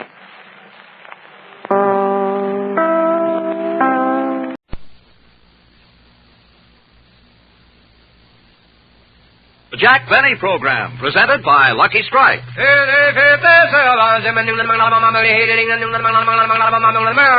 Front page news. In the nation's great tobacco markets, the famous Crosley poll has just finished asking independent tobacco experts, what cigarette do you smoke? Over 50% more named Lucky Strike than any other brand. Yes, the impartial Crosley poll shows by a 50% margin over any other brand, independent tobacco experts name Lucky Strike first choice. Lucky Strike, first choice. These experts are the independent tobacco buyers, auctioneers, and warehousemen. The men who see who buys what tobacco at the auctions. And when independent tobacco experts like these name Lucky Strike first choice for personal smoking enjoyment, then you know. LSMFT. LSMFT. Lucky Strike means fine tobacco. So smoke the smoke tobacco experts smoke Lucky Strike. Remember, by a 50% margin over any other brand, independent tobacco experts name Lucky Strike first choice. Lucky Strike first choice.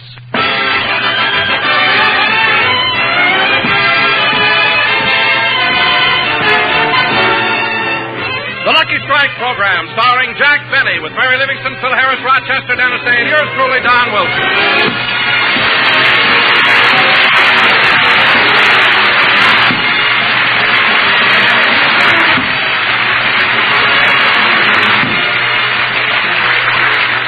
Ladies and gentlemen, yesterday, February 14th, was St. Valentine's Day. It was also Jack Benny's birthday. So let's go back to yesterday. A lot of people are making preparations for the big event. We'll look in on some of them. The regular meeting of the Beverly Hills Beavers will now come to order. The motion before the club is resolved. The Beavers will give Mr. Jack Benny a surprise birthday party. And for this purpose, we'll withdraw our entire treasury of $1.43. I second the motion, Stevie. Thank you, Joey. But call me Mr. President. No familiarity during meetings. Any questions? What is it, Cliff? Well, I'm a new member of the Beavers, and I'd like to know who Jack Benny is. Are you kidding? Don't Don't you know who Jack Benny is? No, who is he? Who is Jack Benny? He's only the greatest fullback the Yale ever had. Yeah. He quit football because he was afraid of hurting his hands. And that would stop him from playing the violin. That's right, Cliff. Mr. Benny's one of the world's greatest violinists. Well, if he's the world's greatest violinist, how come I never heard of him? Well, that's because he's so modest. He goes under the name of Yasha Heifetz.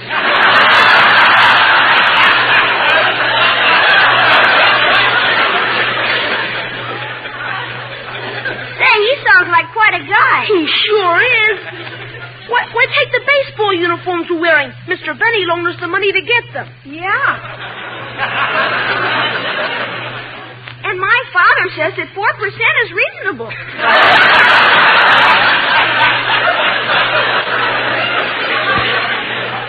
Well, since Mr. Benny's such a nice man, I vote that we give him the birthday party. That makes it unanimous. Now, any other questions? Yes, Mr. President. Are we going to invite any girls to the party? Cliff, since you're a new member, I'll read you part of our bylaws. Bylaws of the Beverly Hills Beavers, Chapter 12, Rule 8, Clause D. If any beaver is ever seen with a member of the opposite sex, this means girls, he will be fined 7 cents, barred from holding office in this club, and will never be allowed to have custody of the club mascot, Blinky, our white mouse. But I thought Blinky died last month. We're still keeping him. Now, let's make out our invitation list. We'll invite all of Mr. Benny's friends. Say, by the way, how old is Mr. Benny? Today he's 39.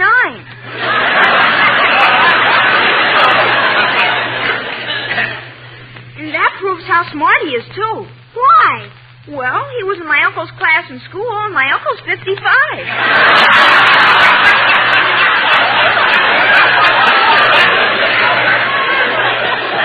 Well, look, let's all go over to Miss Livingston's house, and she'll give us a list of Mr. Benny's friends. All those in favor say aye. Aye.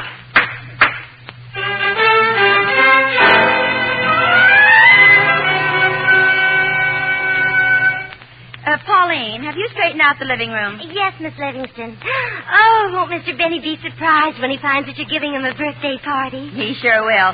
Tell me, Pauline, how does my new dress look? Oh, it's lovely, ma'am. Only if I had nice legs like yours, I wouldn't hide him with such a long skirt. Men like pretty legs, you know. Yeah, and to think for years I hid mine behind a counter at the May Company. But, you know, I'm not trying to be glamorous tonight. Phil and Don are married, Dennis is too young for me, and Mr. Benny is too old for me. Oh, well, I'm surprised to hear you say that anyone is too young or too old for you. Why? Well, anything between the Boy Scouts and the Townsend Club is okay with me. Why, Pauline, I didn't know you liked men so much. Oh, I do, ma'am. Why, I like them so much that Well, you'd think me silly if I told you what my favorite dream has been for years. No, I won't. Tell me, what is your favorite dream? That I'm a Dixie cup in the Brooklyn Dodgers locker room.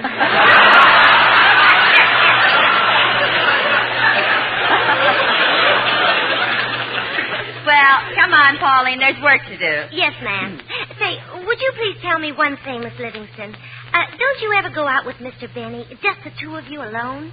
Occasionally. I remember one very warm night last summer when Jack drove me up the top of Mulholland Drive. Gee, how'd you make out? Fine. I sold more good humors than he did.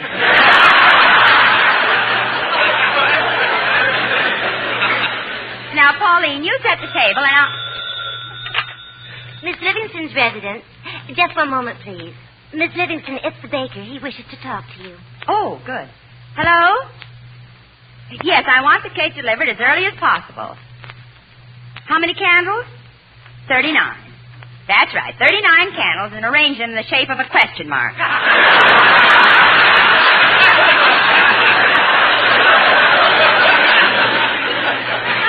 Okay, goodbye.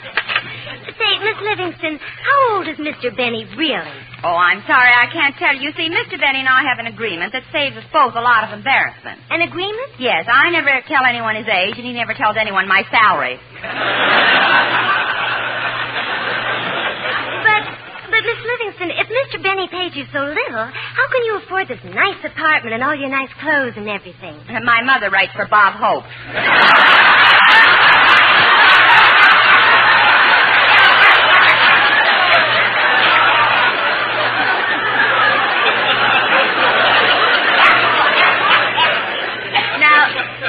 Pauline, have you arranged the place card? Yes, ma'am. Did you order the food? Yes. Since you're serving buffet style, I ordered a turkey, a roast beef, and 2 hams. Well, that takes care of Don Wilson. What about the rest of the people? Oh, Miss Livingston. Well, I better get over the invitation list and start calling. Gee, I've been trying to reach Phil Harris all day, but he's been out. I wonder where he is.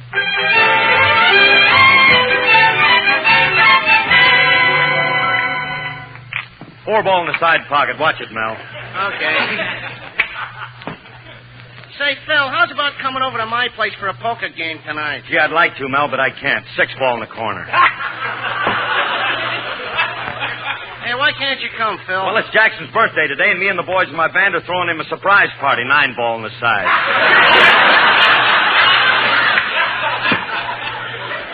Hey, where are you going to throw the party, Phil? Over at my house. Everybody's going to have a lot of fun. I just filled the pool.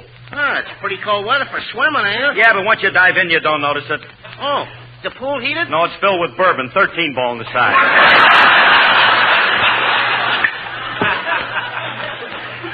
You know, yesterday, Frankie, my guitar player slipped into the pool and almost drowned. Did you finally save him? Yeah, we broke his arm running him through the ringer. 7-ball, twice the charge.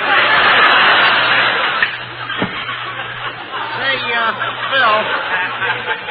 Phil, I've been wanting to ask you something. Yeah, go ahead. What is it, Mel? Well, I hate to bring it up, but I've been out of work for a long time, and I thought maybe you could give me a job. Well, maybe I can. What do you do? I'm a glass blower. Sorry, I got all the musicians I need. 2-ball in the corner. Hold it a minute. Kiss off the 12.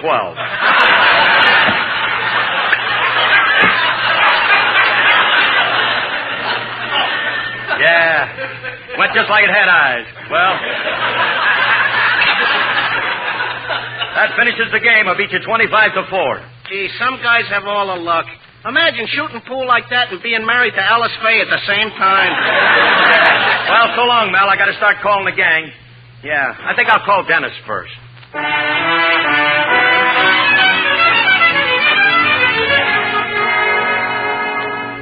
Gee, Mother, why do you want to leave the house just because I'm giving a surprise party for Mr. Benny? That's not the only reason. I've got to drive to Riverside tonight. But can't you drive there some other time? What?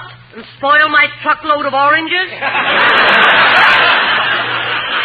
Anyway, I can't understand why you have to give a party for Mr. Benny. Because he's a very nice man. Nice man. What did he ever do for you? What did he ever do for me? Well, once I remember when. And not only that. And then there was a time Yeah, why am I giving him a party? I think you're wasting your money on that mean old man. Oh, Mother, that isn't fair. Mr. Benny has been like a father to me. Only last week he gave me advice on how to be popular with the girls. Oh, he did, Yeah, he took me aside and said, Dennis, my boy, you're missing a lot. You ought to get a girl and on some moonlight night drive her over to Lover's Lane and put your arms around her, pull her up close to you, put your face close to hers, and... Yes, then what did Mr. Benny say? When he got to that part, he fainted.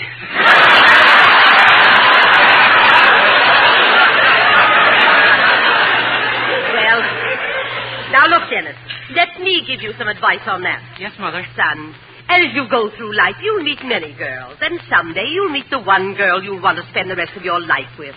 And it will probably be when you least expect it. Gee, say, Mom, how did you first meet Father? We were matched together in the Golden Gloves. He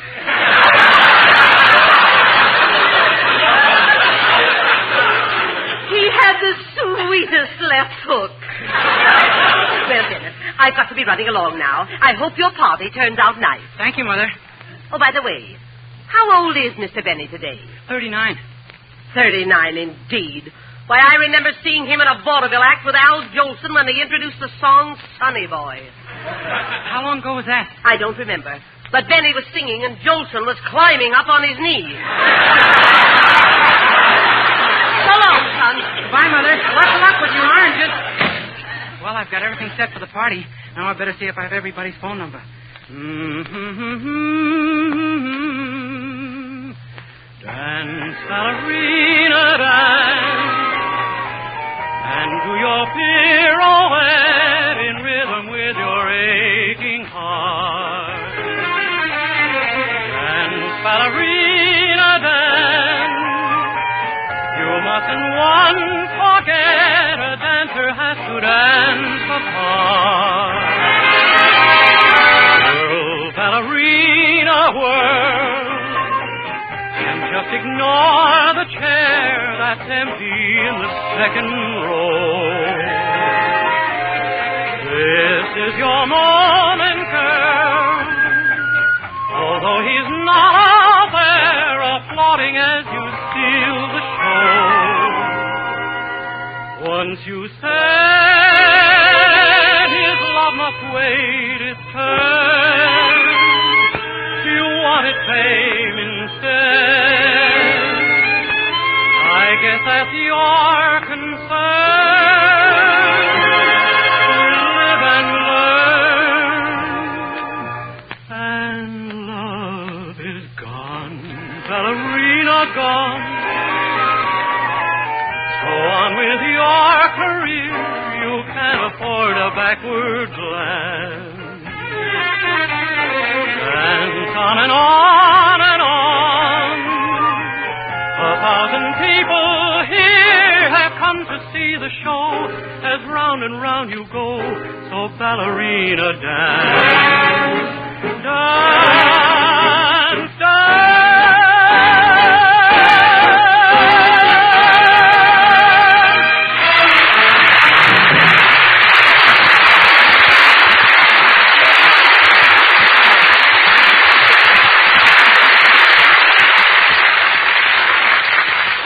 I've got everybody's phone number but John Wilson. I'll look that one up.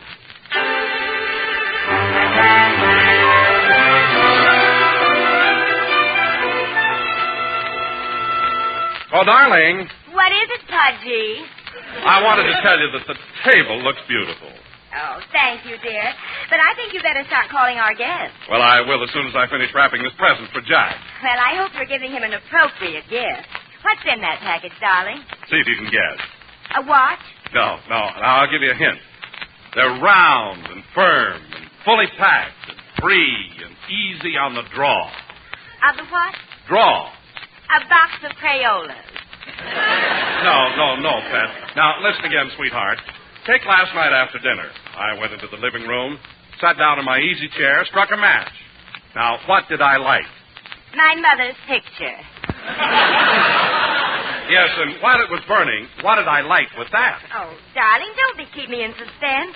What did you buy Jack Benny for his birthday? But, darling, it's so obvious. Look at these letters on the package. You should be able to figure out what it is. LSMFT. LSMFT. Oh, I know. A long silk muffler from Tubby. No. It's a carton of Lucky Strikes, and LSMFT stands for Lucky Strike means fine tobacco. Oh, well, everybody knows that. Well, then why did you make me tell you? I just love the way your face lights up when you say it. Well, thank you. Now, come on, darling. Let's go through this list and see if I've forgotten anyone.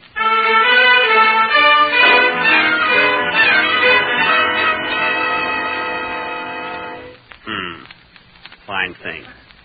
Here it is my birthday, and I'm all alone. Nobody even thinks of me. Nobody cares. No cards, not even a phone call. Who is it?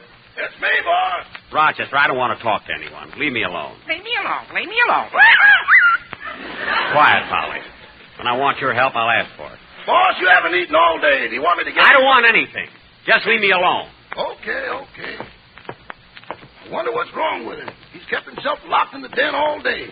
The last time he brooded like this was when his girlfriend, Gladys Zabisco, broke their engagement. Then she sent back the ring, and he was happy again. Wonder what's ailing him. Maybe he bet on a horse. No, if Mr. Bennett bet on a horse and that horse lost, he'd beat it to death with his bare hands.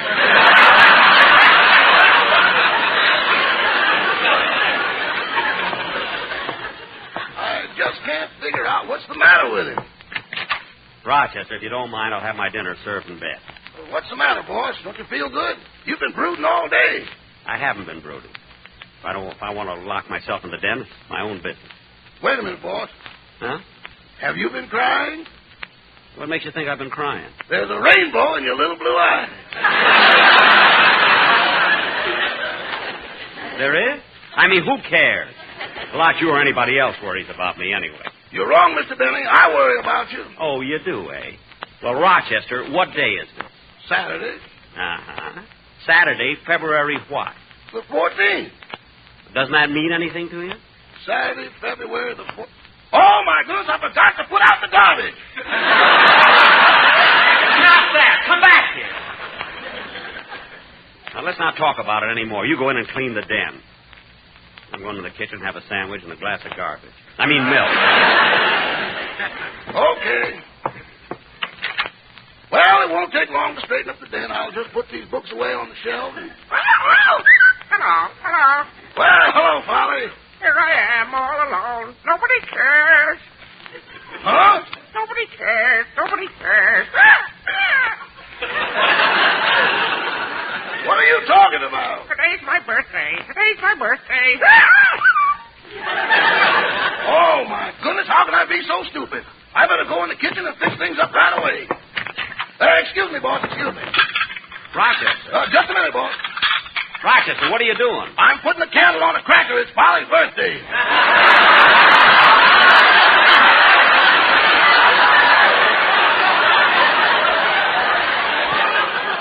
Oh, it is, eh? Well, I'm glad to hear it. I'm going to my room. That's where I'm going. Gosh, I can't figure out what's bothering the boss. He's usually so cheerful. Hello, Mr. Benny's residence. Rochester, this is Miss Livingston. Oh, hello, Miss Livingston. You'll never guess whose birthday it is today. I know, Rochester. That's why I called. I want to give a surprise party. A party? Yes. Do you think you'd get him out of the house? Him? Certainly. Well, he sure fooled me. He laid an egg this morning. Rochester, what are you talking about? The parrot. Parrot? It isn't the parrot's birthday. It's Mr. Benny's birthday. Oh! So that's why he's been feeling bad all day. He thought everybody forgot about it. Oh, no. When I called the gang, I found out that everybody was giving him a party. So we all decided to come over to Mr. Benny's house and surprise him. Well, bring some food with you. The time lock doesn't open the icebox till 6 in the morning.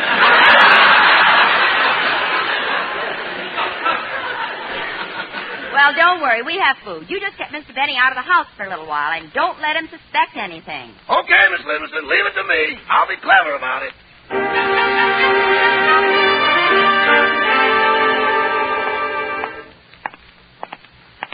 Well, I feel a lot better taking this little walk. But I can't understand Rochester throwing my hat and coat out. And when I went out to get him, he slammed the door. Yeah, I've been walking for about 40 minutes now. I'm kind of tired. I think I'll walk across the street and get on a bus for home. Fine birthday. Hey, look at this theater marquee. Now playing The Horn Blows at Midnight. I guess they're running it again on account of the Academy Award. I think I'll go and see it again. Pardon me, miss. I see you're showing The Horn Blows at Midnight. That's right. How's business? Look, mister, if this is a hold-up, you're wasting your time. We haven't sold a ticket all week.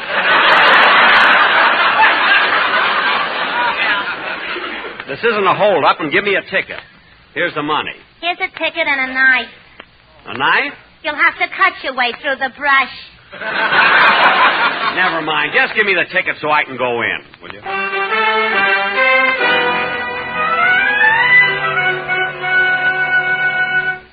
Rochester, we've been here for 4 hours now. If Mr. Benny only went out for a walk, why isn't he back? I don't know, Miss Livingston. Well, I can't wait any longer. Bring on the food. Yeah, let's eat. Hey, wait a minute, kid.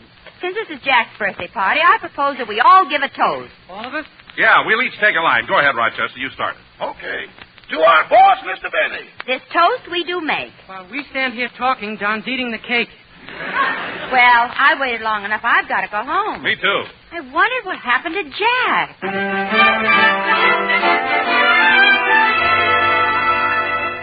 I beg your pardon, mister. Huh? I'm the manager of this theater. We've shown you the horn blows at midnight 3 times. Now, will you please go home so we can close up? Okay. By the way, mister, the girl at the box office told me you haven't sold a ticket all week. That's quite true. Well, if that's true, how come there's someone sitting in almost every seat in this theater? We rent it out as a storage room to a mortuary.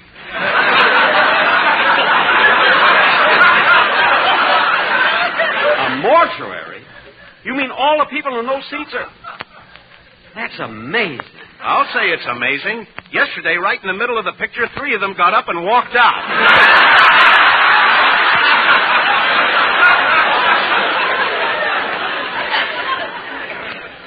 See, I wondered why the guy at the door didn't tear my ticket.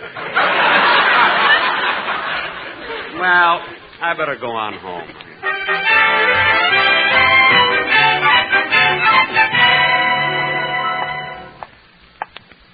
Gee, all the lights are out in the house.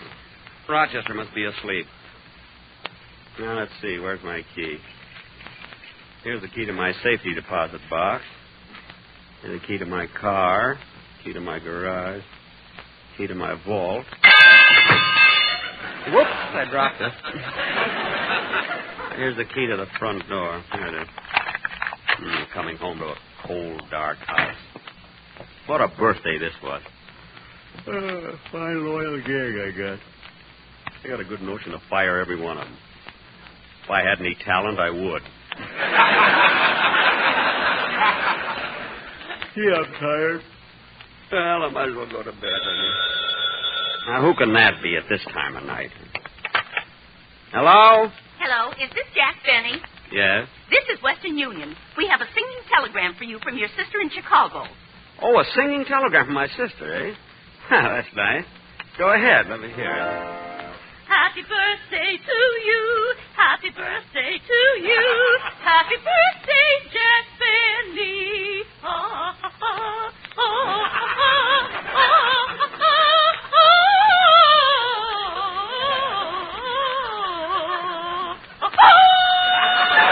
Happy birthday to you.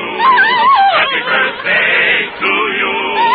Happy birthday, Jack Benny. I have to go to bed. Happy birthday to you. Well, thank you very much. That was swell. Thanks. Look, I've got to go to... Happy birthday to you. Happy birthday. Happy birthday to you. Look, fella, I got to go to bed now. Happy birthday, Jack Benny. Happy birthday, dear Jack.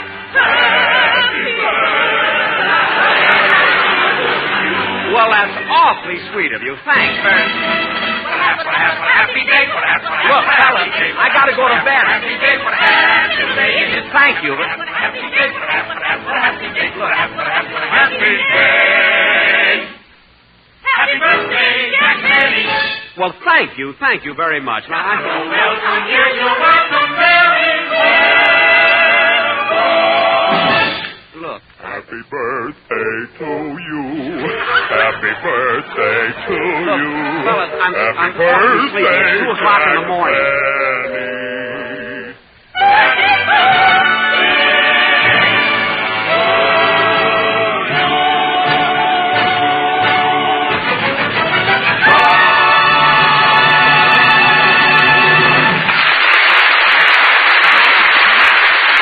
Well, I'll be darned.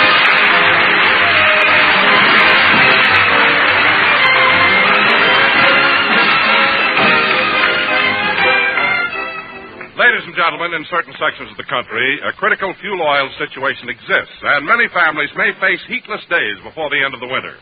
Help maintain your family's health and conserve fuel oil by doing these things now. Keep room temperature at 68 degrees by day, lower at night. Close off unused rooms. Help stretch existing supplies. Thank you. Jack will be back in just a minute, but first, here is Basil Rysdale. By a 50% margin over any other brand, independent tobacco experts name Lucky Strike first choice. Lucky Strike first choice. American. Back of that statement is an impartial Crosley poll just completed in 11 southern tobacco states. This famous authentic research group reveals that when independent tobacco experts choose a cigarette for their own personal smoking enjoyment, over 50% more named Lucky Strike than any other brand. Yes, the impartial Crossley poll shows by a 50% margin over any other brand, independent tobacco experts named Lucky Strike first choice. These are the tobacco experts, the independent buyers, auctioneers, and warehousemen who buy, sell, and handle tobacco at the auction. You've heard the poll results.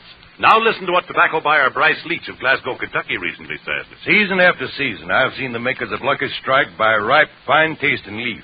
Fine quality tobacco that makes a top-quality smoke. I've smoked Lucky 16 years. So for your own real, deep-down smoking enjoyment, remember... LSMFT. LSMFT. Lucky Strike means fine tobacco. So round, so firm, so fully packed, so free and easy on the draw. So smoke the smoke tobacco expert smoke. Remember, by a 50% margin over any other brand, independent tobacco experts name Lucky Strike first choice. Lucky Strike first choice.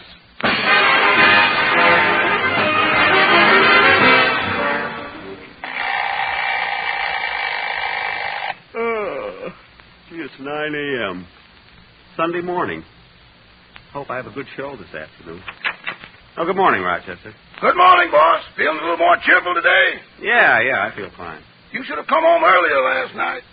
Why? The whole gang came over to give a surprise party and celebrate your birthday. What? A surprise party for me? My whole gang? Mary? You mean Mary, Phil, Don, and Dennis? Gee, they didn't forget me. Why, boss, that rainbow's coming back in your little blue eye. But I can't help it. I'm so happy. Good night, folks. This is NBC, the national broadcasting company.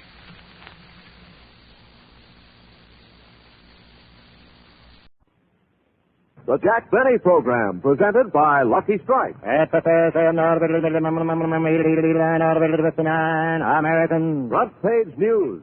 In the nation's great tobacco market, the famous Crossley poll has just finished asking independent tobacco experts, what cigarette do you smoke? Over 50% more named Lucky Strike than any other brand. Yes, the impartial Crossley poll shows by a 50% margin over any other brand, independent tobacco experts named Lucky Strike first choice. Lucky Strike, first choice. These experts are the independent tobacco buyers, auctioneers, and warehousemen, the men who see who buys what tobacco at the auctions.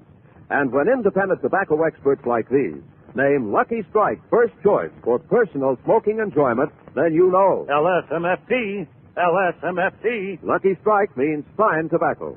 So smoke the smoke tobacco experts smoke Lucky Strike. Remember, by a 50% margin over any other brand, independent tobacco experts name Lucky Strike first choice. Lucky Strike, first choice.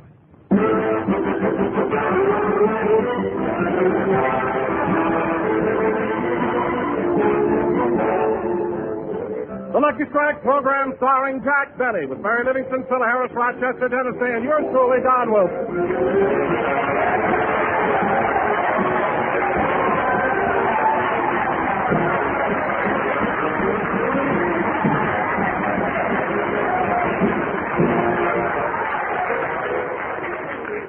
Ladies and gentlemen, tonight we're broadcasting from America's foremost desert resort, Palm Springs, surrounded by Indio, Cathedral City, and 29 Palms. And since we can't bring you the lady from 29 Palms, we give you the man of 39 years, Jack Benny.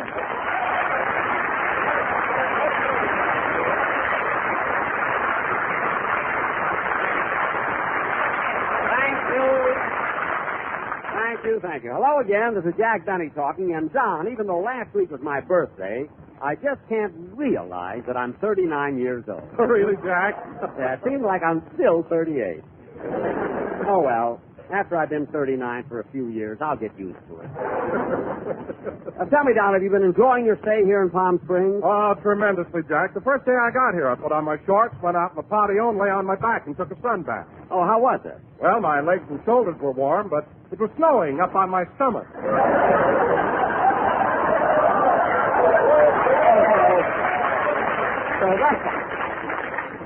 So that's what it was. I saw a tourist turn to his wife and say, Look, dear, Mount San Jacinto has a dimple in the middle.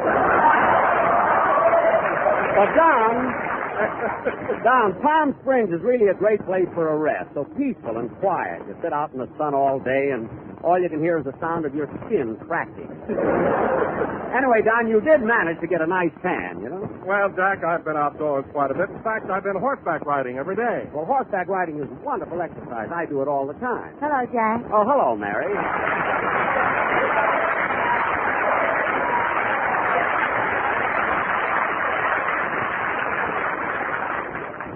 I'm sorry I'm late, Jack. On my way over here, I stopped in at the post office. The post office? Yeah, they make the best baked milkshake there. Oh, I don't know, Mary. I always get my milkshakes at the hardware store here. They put nuts in it, you know? Really, that didn't sound like us at all, did it? They're really delicious. You know, Jack, it's strange how almost every place in Palm Springs sells steaks on the side. You're not kidding, Don. You know, a few years ago, there used to be a place here called the Palm Springs Funeral Parlor and Date Shop. Their slogan was, try our large economy size box. Look, Jack, I just wanted to explain why I was late. I didn't mean to start a routine. Well, when you came in, Don and I were talking about horses. You know, Don, I've had a lot of experience with them, and the main thing to remember... Oh, stop, will you? All you know about horses is that they don't wear high-heel shoes.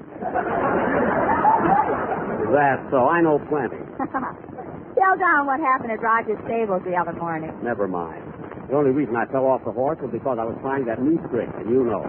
What trick was that, Mary? Well, Jack put a handkerchief on the ground and said he'd ride by at full speed and pick it up. Oh. So what happened? He picked up the handkerchief, dropped his teeth, picked up his teeth, dropped his hair, picked up his hair, and fell in a gopher hole.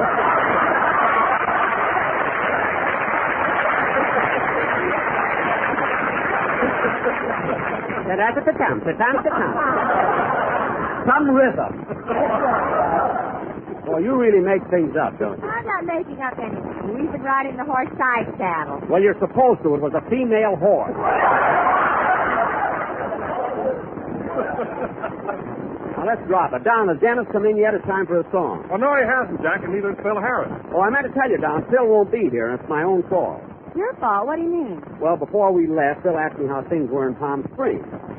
I said dry, and before I could tell him I meant the climate, he called up and canceled his reservation. By the way, Mary, where are you staying? Well, I don't know the name of it, but it's a place on the corner of La Jolla and Indian Avenue. Well, I'll drop it. Wait a minute, I passed that corner yesterday. It's a vacant lot. That was yesterday. Today there's a $2 million hotel there.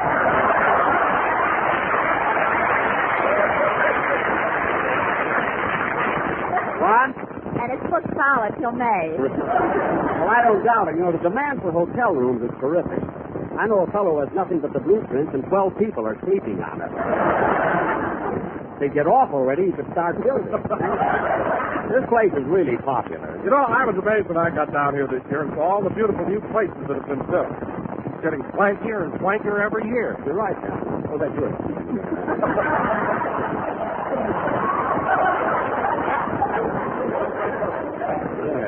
You're right, John. The most important people in society come here. Why, even Winthrop Rockefeller and his bride are going to spend their honeymoon at Palm Springs. Why didn't they come? He couldn't afford it. Mary, stop being silly. Rockefeller's got almost as much money as Crosby. Say, that reminds me, you know, Bob Hope did a broadcast here a few weeks ago, and they made him the mayor of Palm Springs. And Jerry Colonna, the chief of police. What did they do for you? They broke my glasses and pushed me out in the middle of Palm Canyon Drive. But I don't care, okay. Doesn't make any difference.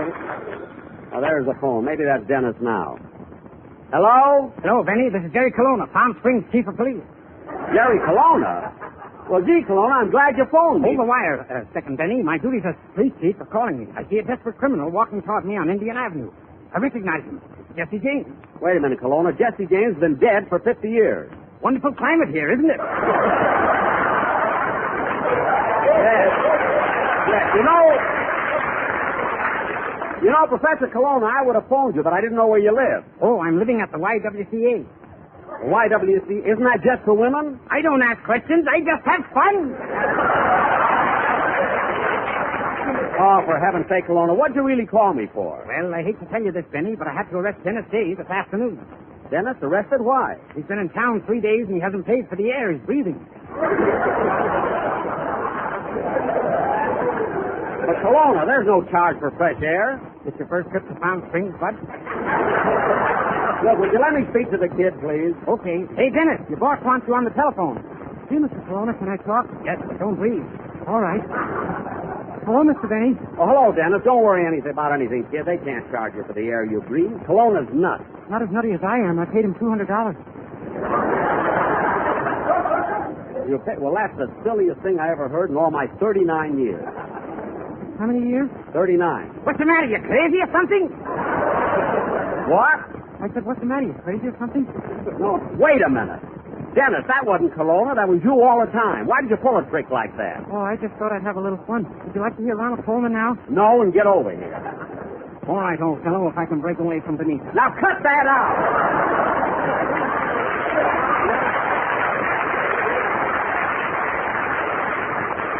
And get over here immediately. You have to sing. All right, just a second. I want to say goodbye to my friend. Goodbye, Ronnie. Bye, old fellow. Nice of you to drop in. Goodbye, Colonna. Let it go, Gates. Don't be late. Dennis, give my regards and come over. Who was it, Jack? The Andrews sisters. Say, Don, it'll be a few minutes before Dennis gets here, so how about having the quartet do a commercial now? Okay, Jack, I've got the sportsman right here, and the number they prepared is very appropriate for Palm Springs. It's called My Adobe Hacienda. Good, but have them sing it straight, Don. I don't like it when they embellish it with their own ideas. I've heard it, Jack, and they sing it beautifully. All right, but fellas, remember, I want you to sing it straight all the way through. You promise? Thanks. Take it, boys.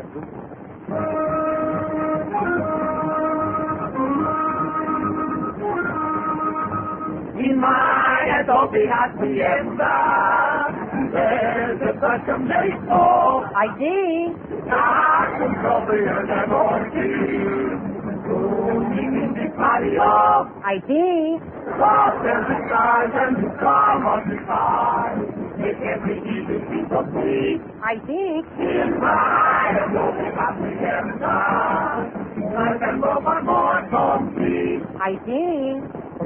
Boys, now look, hold it a minute, hold it. Don, there was no commercial in it. Where is it? It's coming. Go ahead, boys. Everybody smoking Lucky. Lucky prices for me. That's right. Take your food and take your TV. They yell at LSD. You bet. Every man who knows where that fine tobacco grows. You say it's Lucky 2 to 1. Should be 3. In my Adobe Hacienda, with the song with Jerry Don. That's enough, boys. Well, that's all I want, fellas. Fellas, that's enough. All I want is a commercial. Boy, Don, they promised me. Look. Fellas, look. I don't want it. Wait a minute, boys.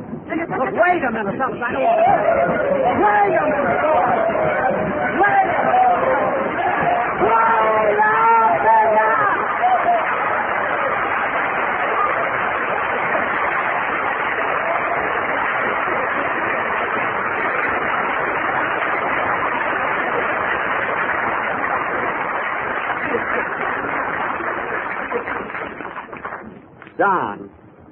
Don.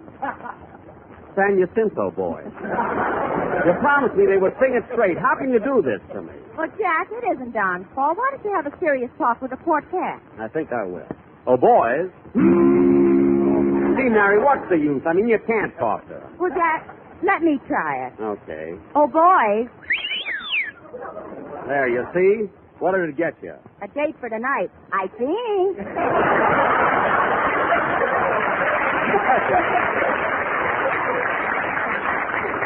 Hey, that's pretty good, you ad-libbing little fool, you. That was good. Come in. Pardon the intrusion, Mr. Benny. Well, Mr. Kitzel.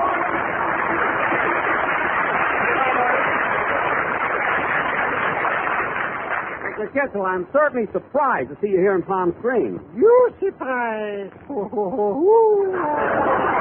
What do you mean, ho? This morning, my wife and I started from Los Angeles to visit my relations in Santa Barbara. But in Santa Barbara's in the opposite direction. How'd you wind up here? My wife was giving instructions. What? Turn to the left, turn to the right, turn to the left, go straight ahead, set yourself up, make a U-turn.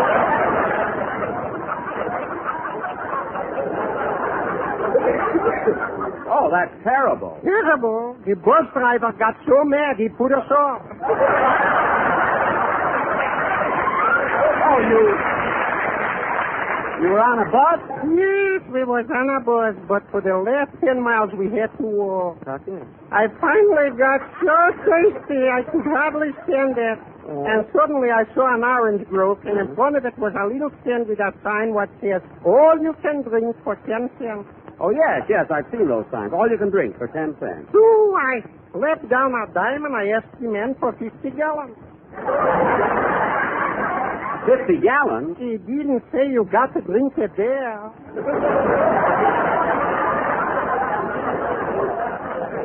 I know, but Mr. Kittle asked me for 50 gallons. What did the man do? What did he do? He took my dime and he threw me in a well.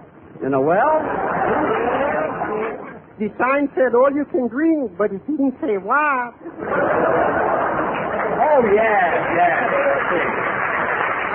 Well, excuse me, Mr. Benny, I got to be flashing along. Goodbye, Mr. Kittle. I'm glad you dropped in. Happy content.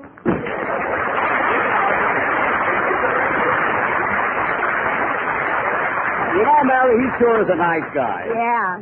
You know, when I finish building my house here, I think I'll invite him down for a few weeks. Oh, Jack, I didn't know you were building a house in Palm Springs. Oh, yes, John. It's over near the mountains. And you want to know something? They wanted $5,000 just to dig the excavation. $5,000? That's what they wanted. But you know what I did, Don? What, Mary? I started a rumor that there was gold on Jack's property, and the next morning there was an excavation 12 feet deep. Oh, for heaven's sake, who dug it? Jack did. It would have been deeper, but I didn't have a shovel.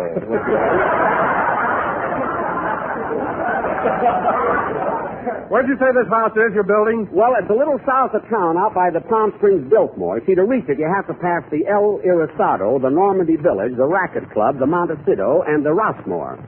Well, that takes care of everybody and puts a clean sheet on my bed.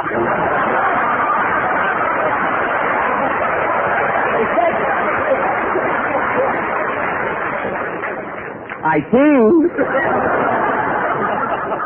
Say, Jack, instead of building a house, why don't you build a hotel here? A hotel here? Well, Mary, I'm not taking that kind of a gamble. You see? You take the Biltmore Hotel. The Biltmore Hotel cost $3 million to build. They've been open 4 days. They haven't got their money back yet, you know? Well, believe me, I'm not taking any chances. Hey, Jack, we'd love to see the new house you're building. Would you take us over? I'll be glad to, Don. Of course, it's not nearly finished yet. Oh, hello. Here I am, Mr. Benny. Well, it's about time you got here.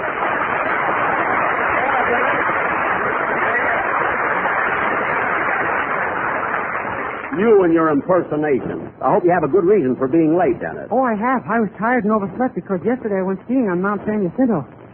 You were skiing on Mount San Jacinto? Yeah, when I was halfway down the mountain, it got up and put a shirt on. What? Jack, I know what he means. I know. Go ahead and sing your...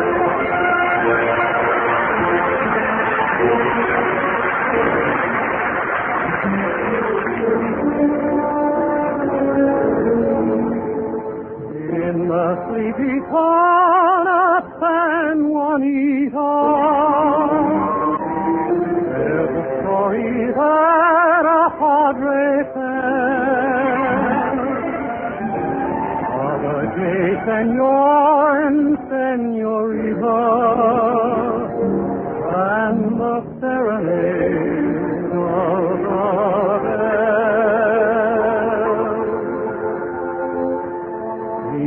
they asked the padre for permission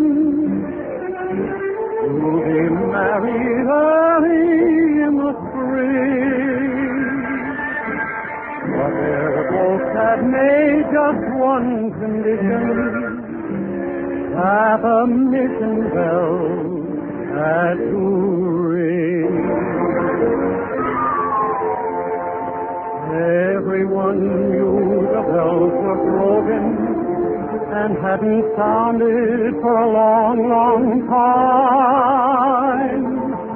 Then one night the village was astounded, for the bells began to chime. Till the bells are broken goes the story, what is in your heart a true love world? They will ring for you in all their glory. That's the serenade of the bells. The serenade of the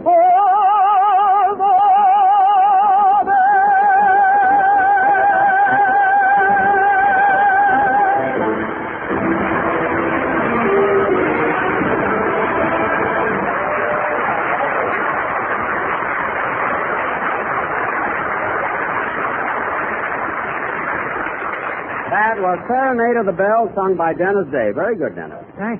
By the way, kid, I was looking at you when you were singing. You've been in Palm Springs for the last 5 days. You look awfully pale. Yeah, nothing seems to help me. Every morning I got up early, put on my shorts, covered myself with suntan oil, and would lie on my back for hours, but I couldn't get a sunburn. I can't understand it. All week it's been nice and sunny outside. Oh, outside!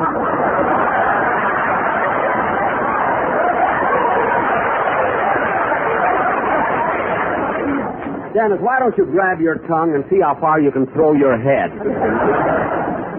I knew that joke would mean nothing after this. Sometimes I wonder... Hey, Jack. What? If you're going to take us over to see your new house, we better get started. Come on, everybody, before we all melt. Let's go.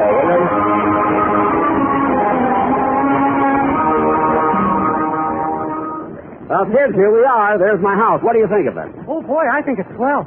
I can't wait till it's finished. How do you like it, Mary? Well, it's very nice, but what's the idea of all those statues on the roof? Those aren't statues. Hey, you guys, get a move on up there.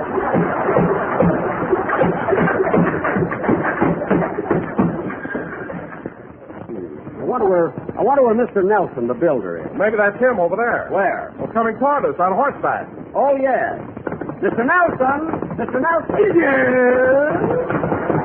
Mr. Nelson, you're supposed to be supervising this job. What are you doing on that horse? The British are coming. They are not. Then I better go take the lantern out of the tower of the El Mirador. Come back here. You can do that later. Oh! I see.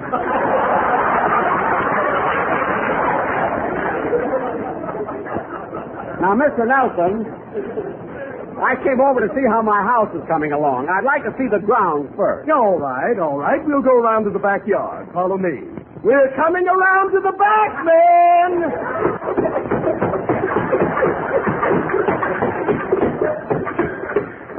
That was a spurt. Well, Mr. Nelson, everything I've seen so far looks very nice. And, there's the tennis court. Yes, sir. We just finished that tennis court this morning. Isn't it a beauty? It sure is. Hey, wait a minute. There's nothing on the other side of the net. There's only half a court there. Oh, were you going to play with someone? Can you imagine that, Mary? How can I play on half a tennis court? Well, Jack, you don't play tennis. That's right. What am I mad about? Hey, Mr. Benny, didn't you say you had a swimming pool? Sure, kid. It's right. Hey, Mr. Nelson, where's the swimming pool? The what? The swimming pool. Where is it? Why, now that's funny. It was here yesterday. I'll check on this. Hey, Melvin. Yeah? We seem to have lost Mr. Benny's swimming pool. Were you at the cove?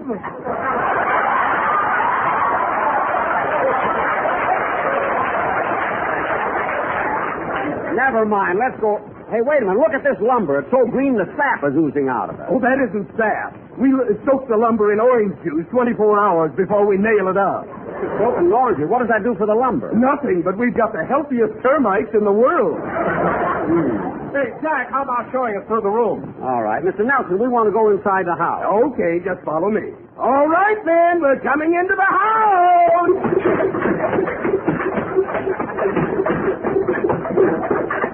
My, what activity. By the way, Mr. Nelson, what is that man doing over there with the saw? He's playing it. He just got his union card from Petrillo. Well, why should he be... Oh, Jack, look at that darling little breakfast nook. Isn't it cute? Oh, I'm sorry, Miss Livingston. That's the front hall. Front hall? Why, that shouldn't be out here in the back, should it? No. No, it shouldn't. I ought to get a 0 for that.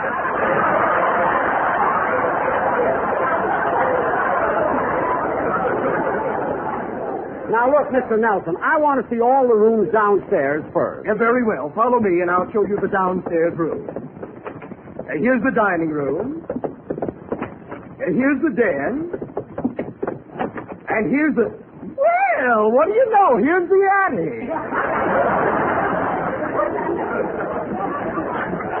The attic on the first floor? What's it doing down here? I guess those termites are healthier than he thought they were. You're not kidding. Say, Mary, doesn't that fellow hammering there look familiar? Oh, he sure does. I'm going over and talk to him. Hey, mister, haven't I seen you before? Very likely. I'm Frank Sinatra. Frank Sinatra?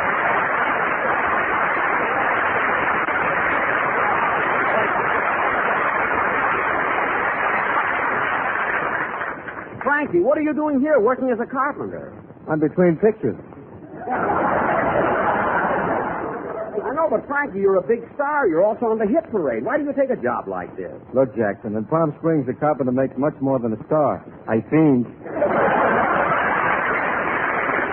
I know, but Frankie, I can't understand why a fellow like you...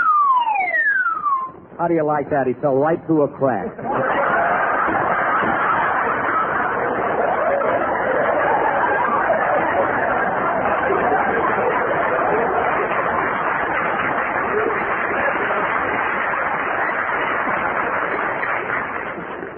Oh, well, it's just as well. 2 more lines and I'd have had to pay him.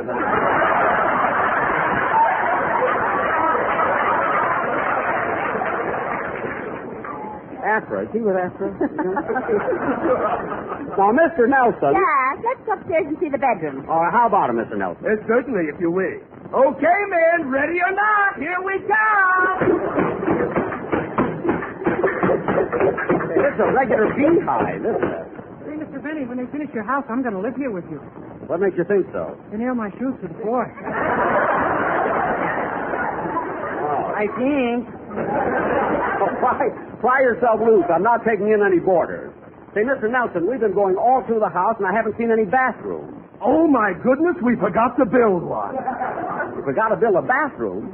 Well, what are you going to do? I'm going to give you a flashlight and a pair of slippers.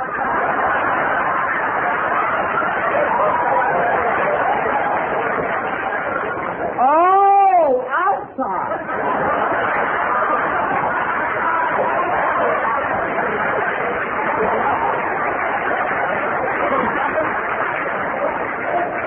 Listen, you're not. You're going to build one.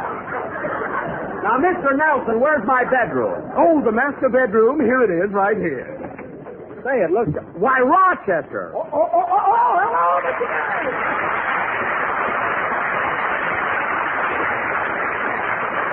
Rochester, what are you doing here in my bedroom? I moved in already. But the house isn't ready yet, and besides, your room is over the garage. You ain't got a garage. What? Last night, the termites had a party and served it buffet style. Rochester, you mean to tell me that the termites ate up my whole garage? Oh, but the cement floor, they saved that for dancing. Well, this is terrible. I left my violin in there. They ate that, too. How do you know? They were perfect love and bloom. Rochester, if you saw them eating my violin, why didn't you stop them? By the time I got here, they were using the strings for dental floors. Dental floors? I think. Look, Rochester, you can stop all this silly talking. You're not getting the master bedroom. Now take your 12 trunks and get them out of here. Okay, you win. Come on, Jezebel. That's fine. He had to bring a dog in my house. Don't worry, boss. I gave him a flashlight and 4 bedroom slippers. Good. Now, Mr. Benny, you'd better hurry if you want to see the rest of the house. It's getting late. I want to go out in the balcony first because I know I'll spend a lot of time there taking sun baths and everything. Oh, let's see the rest of the house. We can do that later. I want to see the balcony. It'll just take a minute. Darn it, this door stinks. I got it. My, look at that marble.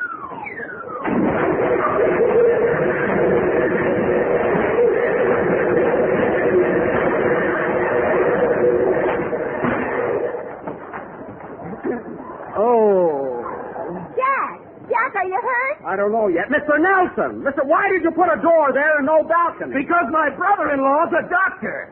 What? You're the third one this week. Oh, nuts. Come on,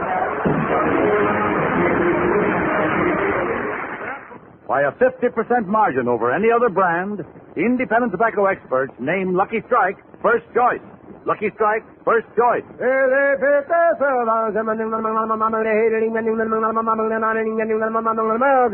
Back of that statement is an impartial Crosley poll just completed in 11 southern tobacco states.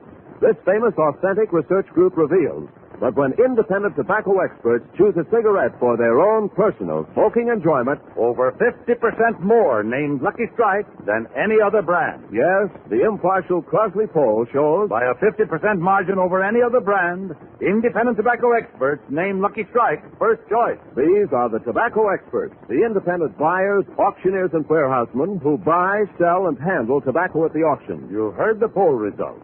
Now listen to what Mr. Joe Burnett, eighth tobacco auctioneer of Buffalo Springs, Virginia, recently said.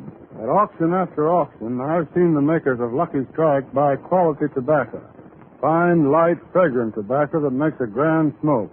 I've smoked Lucky's myself for 16 years. So for your own real, deep-down smoking enjoyment, remember... LSMFT. LSMFT. Lucky Strike means fine tobacco. So round, so firm, so fully packed.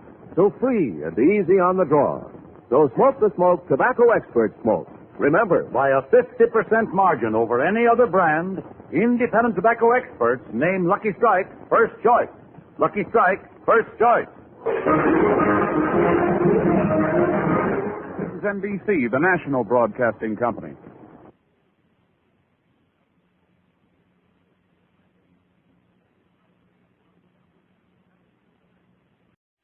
The Jack Benny Program, presented by Lucky Strike.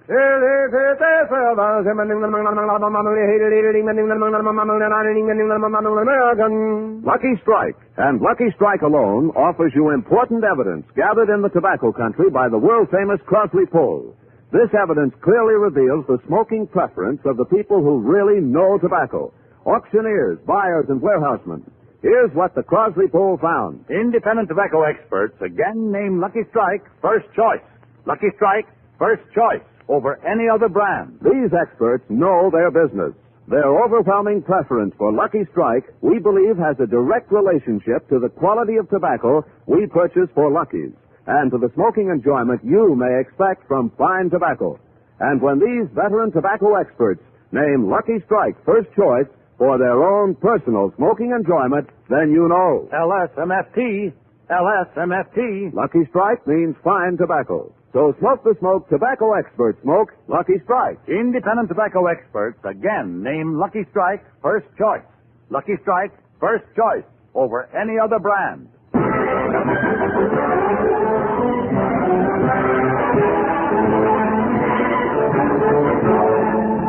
The Lucky Strike program starring Jack Benny with Mary Livingston, Phil Harris, Rochester, Dennis Day, and yours truly, Don Wilson.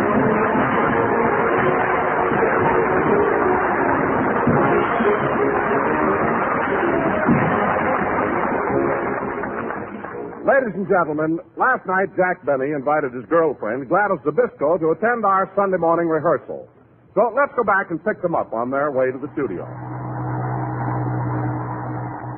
Gosh, Gladys, it sure is a long bus trip from your house, isn't it? It sure is, Speedy. The bus has been so crowded, I'm sorry you had to stand all the way. Oh, that's all right. Look how long you had to stand before you found a seat.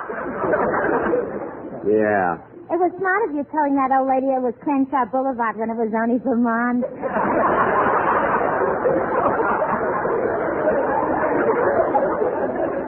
Oh, well, the walk will do her good. You know, Gladys, you're the first one I've ever invited to my rehearsal. I want you to see how a big star operates. You mean Sue Harris will be there?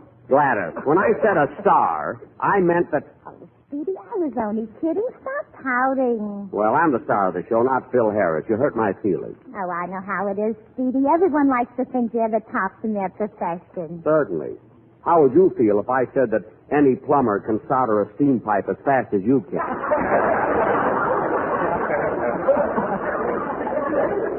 You know, everybody's proud of the things they do by them. Stand in line. Here's where we get off. across the steps now. Say, Gladys, I'm early for rehearsal. Let's go in the drugstore and get a sandwich. Huh? Okay. Here are 2 vacant stools right here, Gladys. Yeah, I'm hungry. What's on the menu? Flies.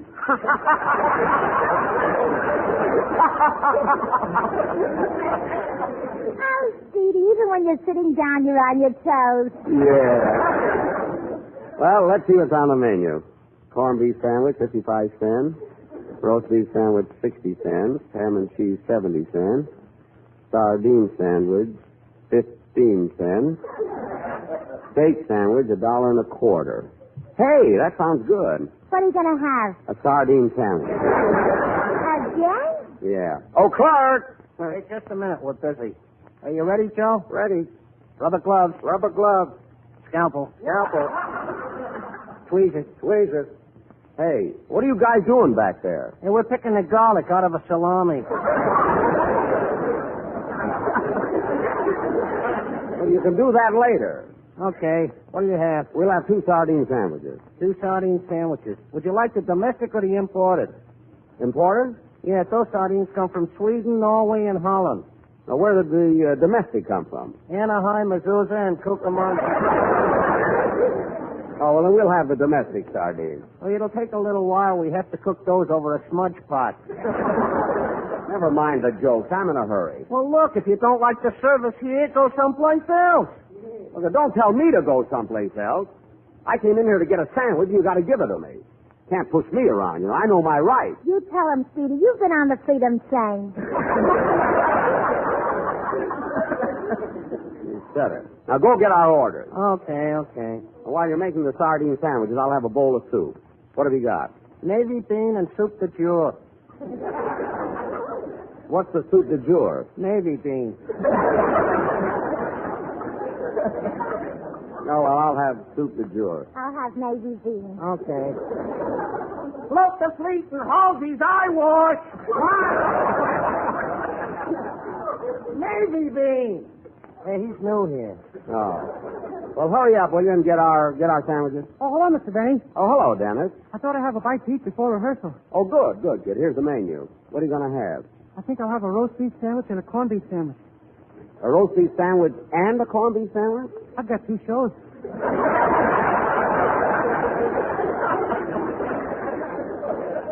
Imagine ordering 2 sandwiches just because you've got 2 shows. Wait, Dennis, this is Gladys Nabisco. Hello. Haven't we met before? Your legs look familiar. Dennis, if you've met before, how come all you remember is her legs? Well, that's all I could see. She was fixing a pipe under our kitchen sink. Oh, yes. In fact, I recommended her, I remember. Here, you 2 bowls of soup. Thanks. Gee, this looks good. Hey, Speedy, look what's in my soup, a button. Well, how do you like that? Hey, waiter. Yeah? There's a button in this soup. Well, what do you want for 15 cents? A zipper? No, I don't want a zipper, and I demand to know why there's a button in this soup. Oh, Speedy, don't argue with him. I just won't pay for my soup. No, Gladys, this is on me. I won't pay for it.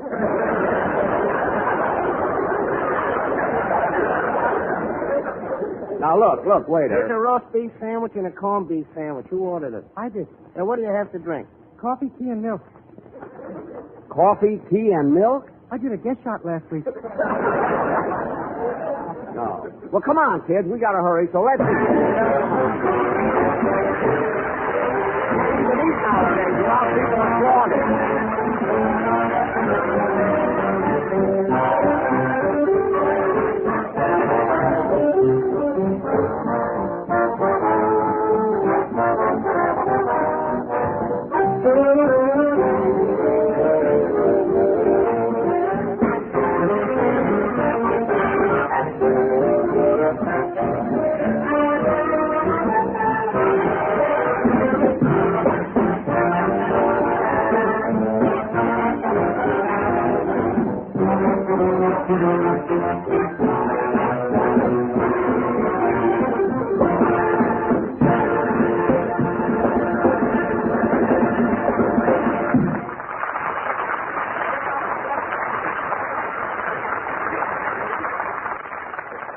was a pretty good sandwich. Come on, we better get over to the studio. Come on, Gladys. Right behind you, Speedy.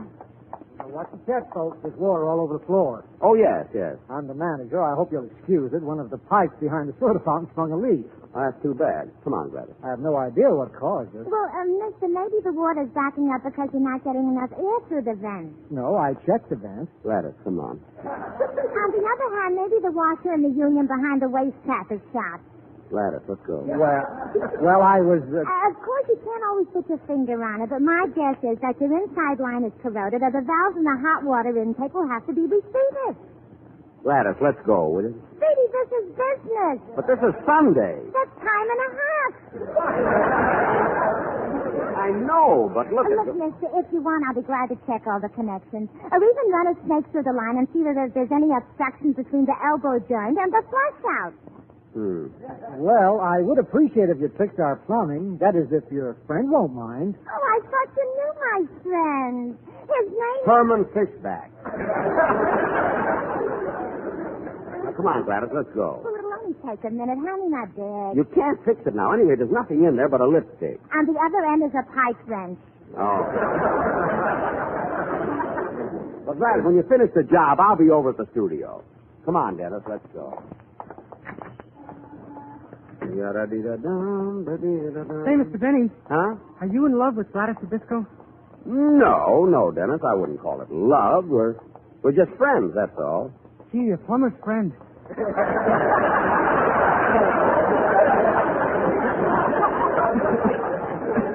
Yeah. When did you first meet her? Oh, it was just one of those unexpected things. One day I was walking down the street, fell in an open manhole, and there she was.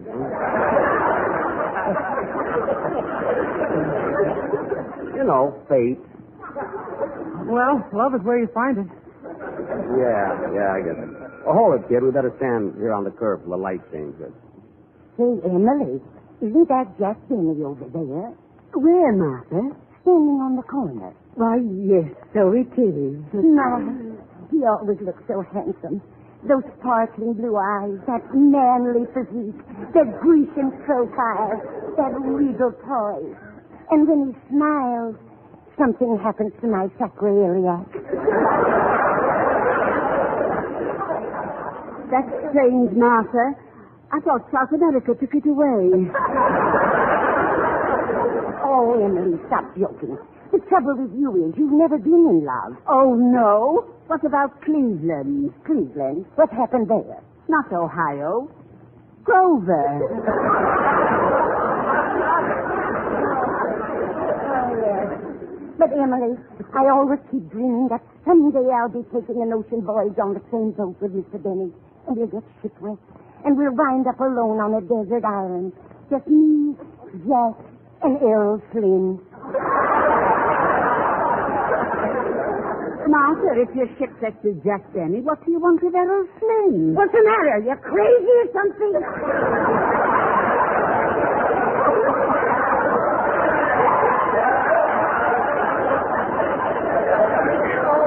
Martha, how you carry on. Come on, Dennis. We can cross the street now. Oh, gee, I left my music in the drugstore. I better go back and get it. All right, kid, but hurry. Don't be late for rehearsal. Oh, I won't. There's just one place for me near you. It's like heaven to be near you. Times when we're apart, I can't face my heart. Hey, Bud. Say you'll never stray more than just 2 lips away. Hey, Bud. Bud. Huh? This is my side of the street.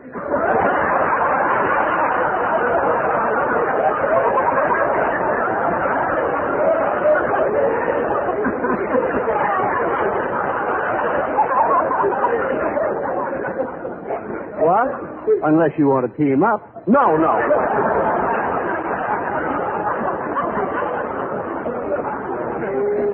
Well, maybe I should have taken him up. Then I'd have 2 shows. Nah, I'd have to play the violin and everything. Oh, well. Da-da-dum, dee-ba-boom, dee-boom, dee-da-dum. Whoop.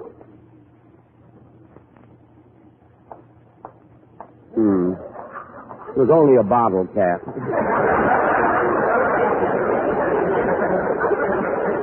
Well, here's the studio. Good morning, Mr. Benny. Hello, Clancy. Any fan mail for me? Nope. Thank you. He's a nice fella. Well, I better go in and start rehearsing. Won't you come with me to Alabama? Let's go see my dear old mammy. She's frying eggs and broiling ham. Okay, And that's Phil, what I like okay, about I'm the South. here. In a minute, Jackson. There you can make no mistakey. Where those nerves are never shaky. Ought to taste that layer cakey. That's what I like about the South. Hold it. Phil, hold it. We've got to start rehearsing. Start rehearsing. That's what I've been doing. Rehearsing, that's what I like about the South? For what? Yeah, I'm going to sing it today on your program. Oh, you are, eh? Yeah. Phil, I want to talk to you about that. Okay, go ahead. Not here. I don't want to embarrass you in front of your boys. Come on, step out in the hall. All right. Hey, I'll be back in a minute, fellas.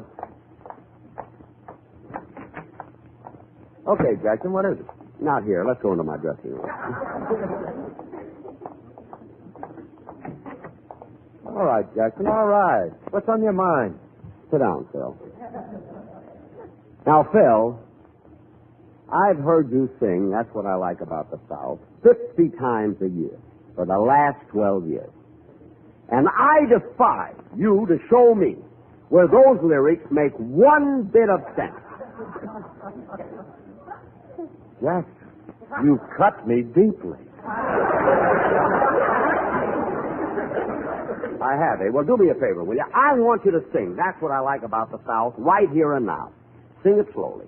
And I'll show you how ridiculous those lyrics are. Okay. Now, go ahead. I just want to show you. Go ahead. All right. Won't you come with me to Alabama? Let's go see my dear old mammy. She's frying eggs and broiling hammy, and that's what I like about... All right. Now, look. That I can understand. You have a mammy, she lives down in Alabama, and she's frying ham and eggs. Now, that's fine. That's fine. That makes sense.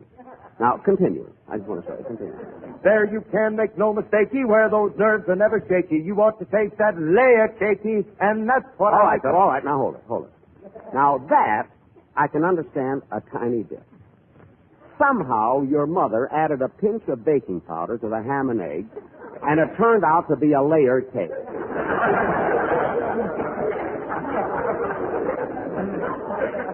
Layer cakey. All right, cakey. Now go on. I want to hear the rest. Go on. Down where they have those pretty queens, they keep on dreaming those dreamy dreams. Let's sip that absinthe in New Orleans, cause that's Hold it. Now, wait. Hold it a minute. What's the matter? Look, 10 seconds ago, you were eating ham and eggs in Alabama. Now you're sipping absinthe in New Orleans. Certainly. Well, Phil, answer me this. If you're in Alabama, how can you sip absinthe in New Orleans? Long straw. Well, all right, Phil. I'll even go along with that. Now, continue. Here come old Roy with all the news. The box-back coat and the button shoes, but he's all caught up with his union dues, and that's what I like about the South. Go on. Here come old Bob down the street. Whoa, What happened to Roy? A couple of feet. He would rather sleep than eat, and that's what I like about the South. Did I tell you about the place called Doo-Wah City? It ain't no town, and it ain't... Hold it, Phil. Hold it. I've been waiting for that.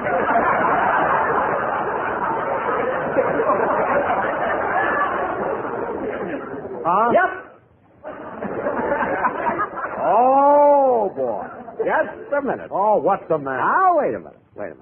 Phil, I have the latest Rand McNally map of the United States. Here, look at it. Show me one place on it called Doo-Wah Diddy. I can see Walla, Ypsilanti, Ashtabula, Tucumcari, Nacogdoches, and even Waxahachie. But where in the name of Stephen Foster is Doo-Wah Diddy?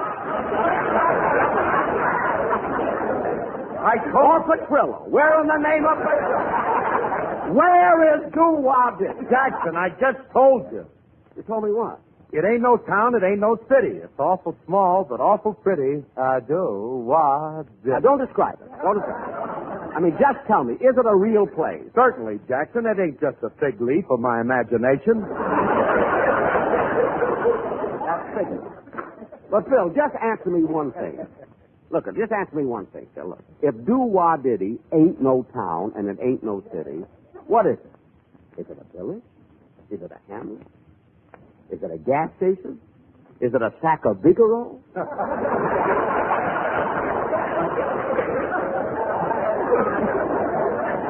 Is it Clyde? Is it Sulfur-Thiazole? What is do-wah did it? That's all I ask. Jackson, will you... Now, wait, what is... Don't get yourself worked up. You'll fall over. Wait a minute.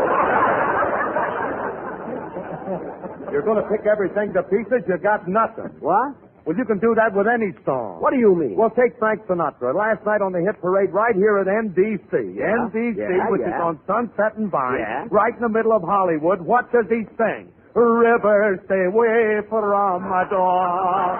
So what? River, stay away from my door. It ain't rained here for 4 months.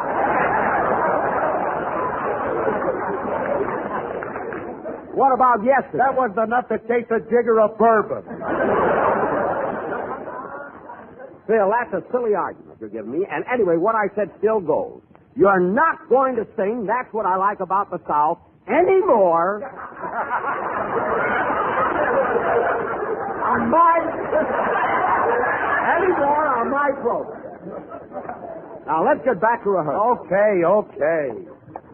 Now, where's Don Wilson? Oh, he's in dressing room D rehearsing the quartet. Oh, well, I better go over and see how they're doing. What a song. Did you hear about the place called Do-Wah Diddy? And here comes old Roy with a box-back coat and button shoes. The shoes I can understand, but I haven't worn a box-back coat in 2 years. Do-Wah Diddy. Oh, here it is. I'll just peek in and see what the quartet's rehearsing. Oh, Don. Stay out of here. Can't you see Oh, hello, Jack. Look, Don, I just came in to... I didn't know it was you. Oh, that's all right, Don. Stop licking my hand. I like sardines. Oh, yeah, Don, those paper napkins. Don, were you and the boys rehearsing? Yeah, we're doing Sonny Boy today. Would you like to hear it? Sonny Boy? Oh, yes, Al Jolson's song. Go ahead. Are you ready, boys? Take it.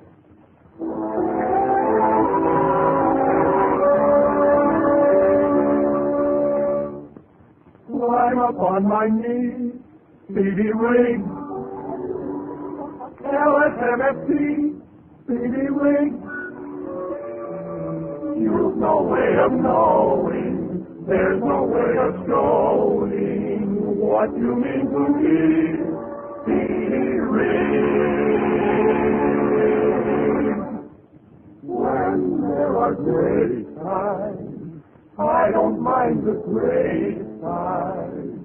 You make them blue, Effie Boone. Effie Boone? You're often hearing. Yeah. Make them grow and Yeah. Effie Boone. You're from Kentucky, and I know your worth. You tell those luckies the best right here on earth. They're so sad. When I'm old and gray, dear, I'll smoke night and day, dear. Yeah. I love you so, Speedy Boone.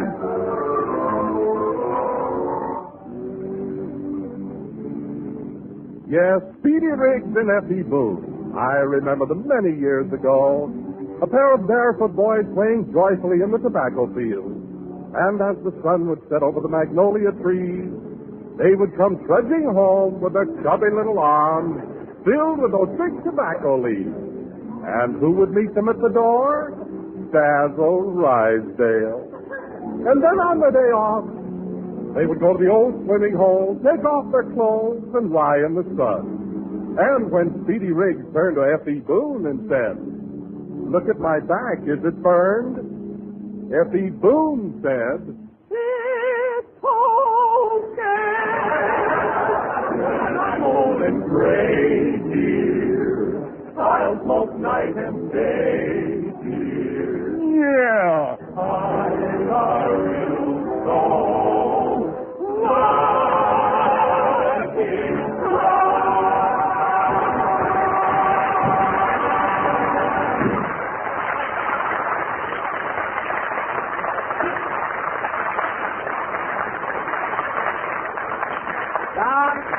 Don, that was very good. I'm glad the boys didn't go crazy. Yeah, thanks, Jack. Well, I'll see you later. Well, I guess I better get in there. Jackie. Oh, hello, Gladys. How'd you get in without a pass? They thought I was going to fix the pipes. Oh. Well, did you finish your job at the drugstore? Yeah. Well, we're rehearsing in Studio C, so... Wait a minute, Gladys. What's that on your finger? The hot water faucet. I can't get it off. Gee, I was scared. I thought we were engaged. Oh, well, I'll help you with it later. Now, wait for me in Studio C. I got to go to my dressing room. Yada-dee-da-dum, da-dee-da-dum, da-dum, da-dee-da-da-dum. Hello, boss. Oh, hello, Rochester. What are you doing here? I brought your glasses down. You left them at home, and I knew you'd need them for your show. Oh, thanks, Rochester. Hand them to me. I'll put them on. There. Funny how I could forget my glasses. You know, I can hardly see a thing, but... Say, I wonder if that was a bottle cap.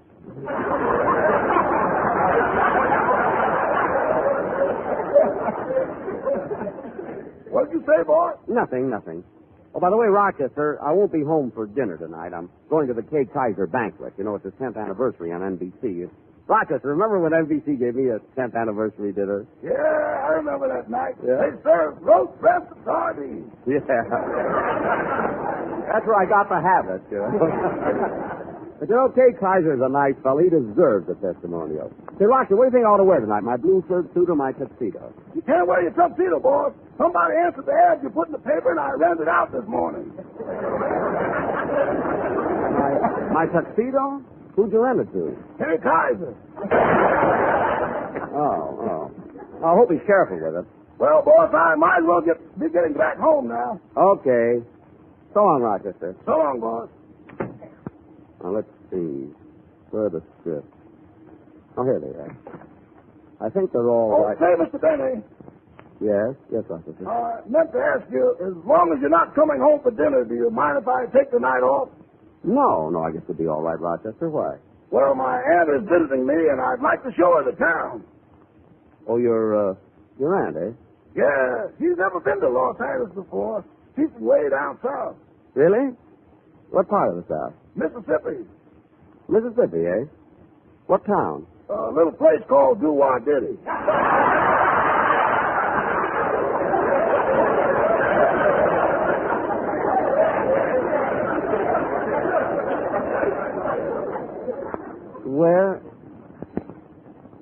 Where did you say she's from, Rochester?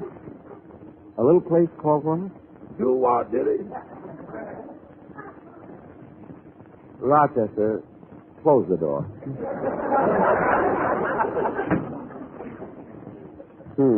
What's the matter, boss? Rochester, are you sure your aunt lives in Doo-Wah Diddy? Yes, see this package I've got under my arm? Uh-huh. It's from my Uncle Roy.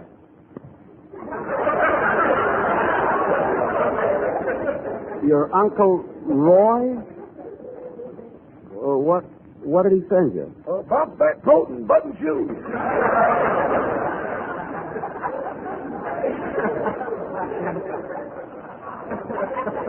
Wait a minute, Rochester.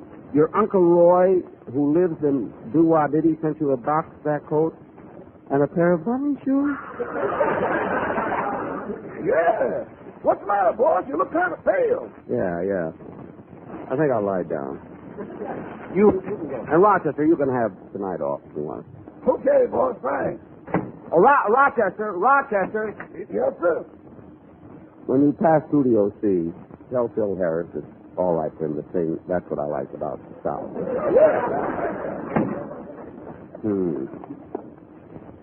Can't get over it. I wonder if...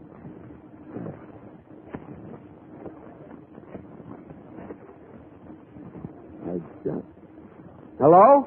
Public Library?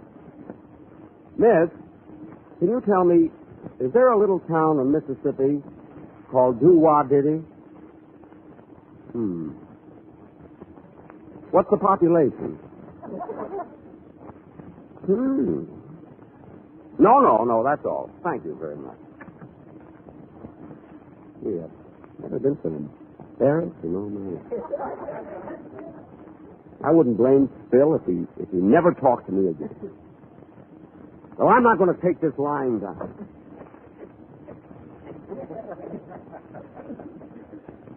Hello? Rand McNally? I'm suing you. I guess that settles that. Imagine leaving off an important place like Doo-Wah did it.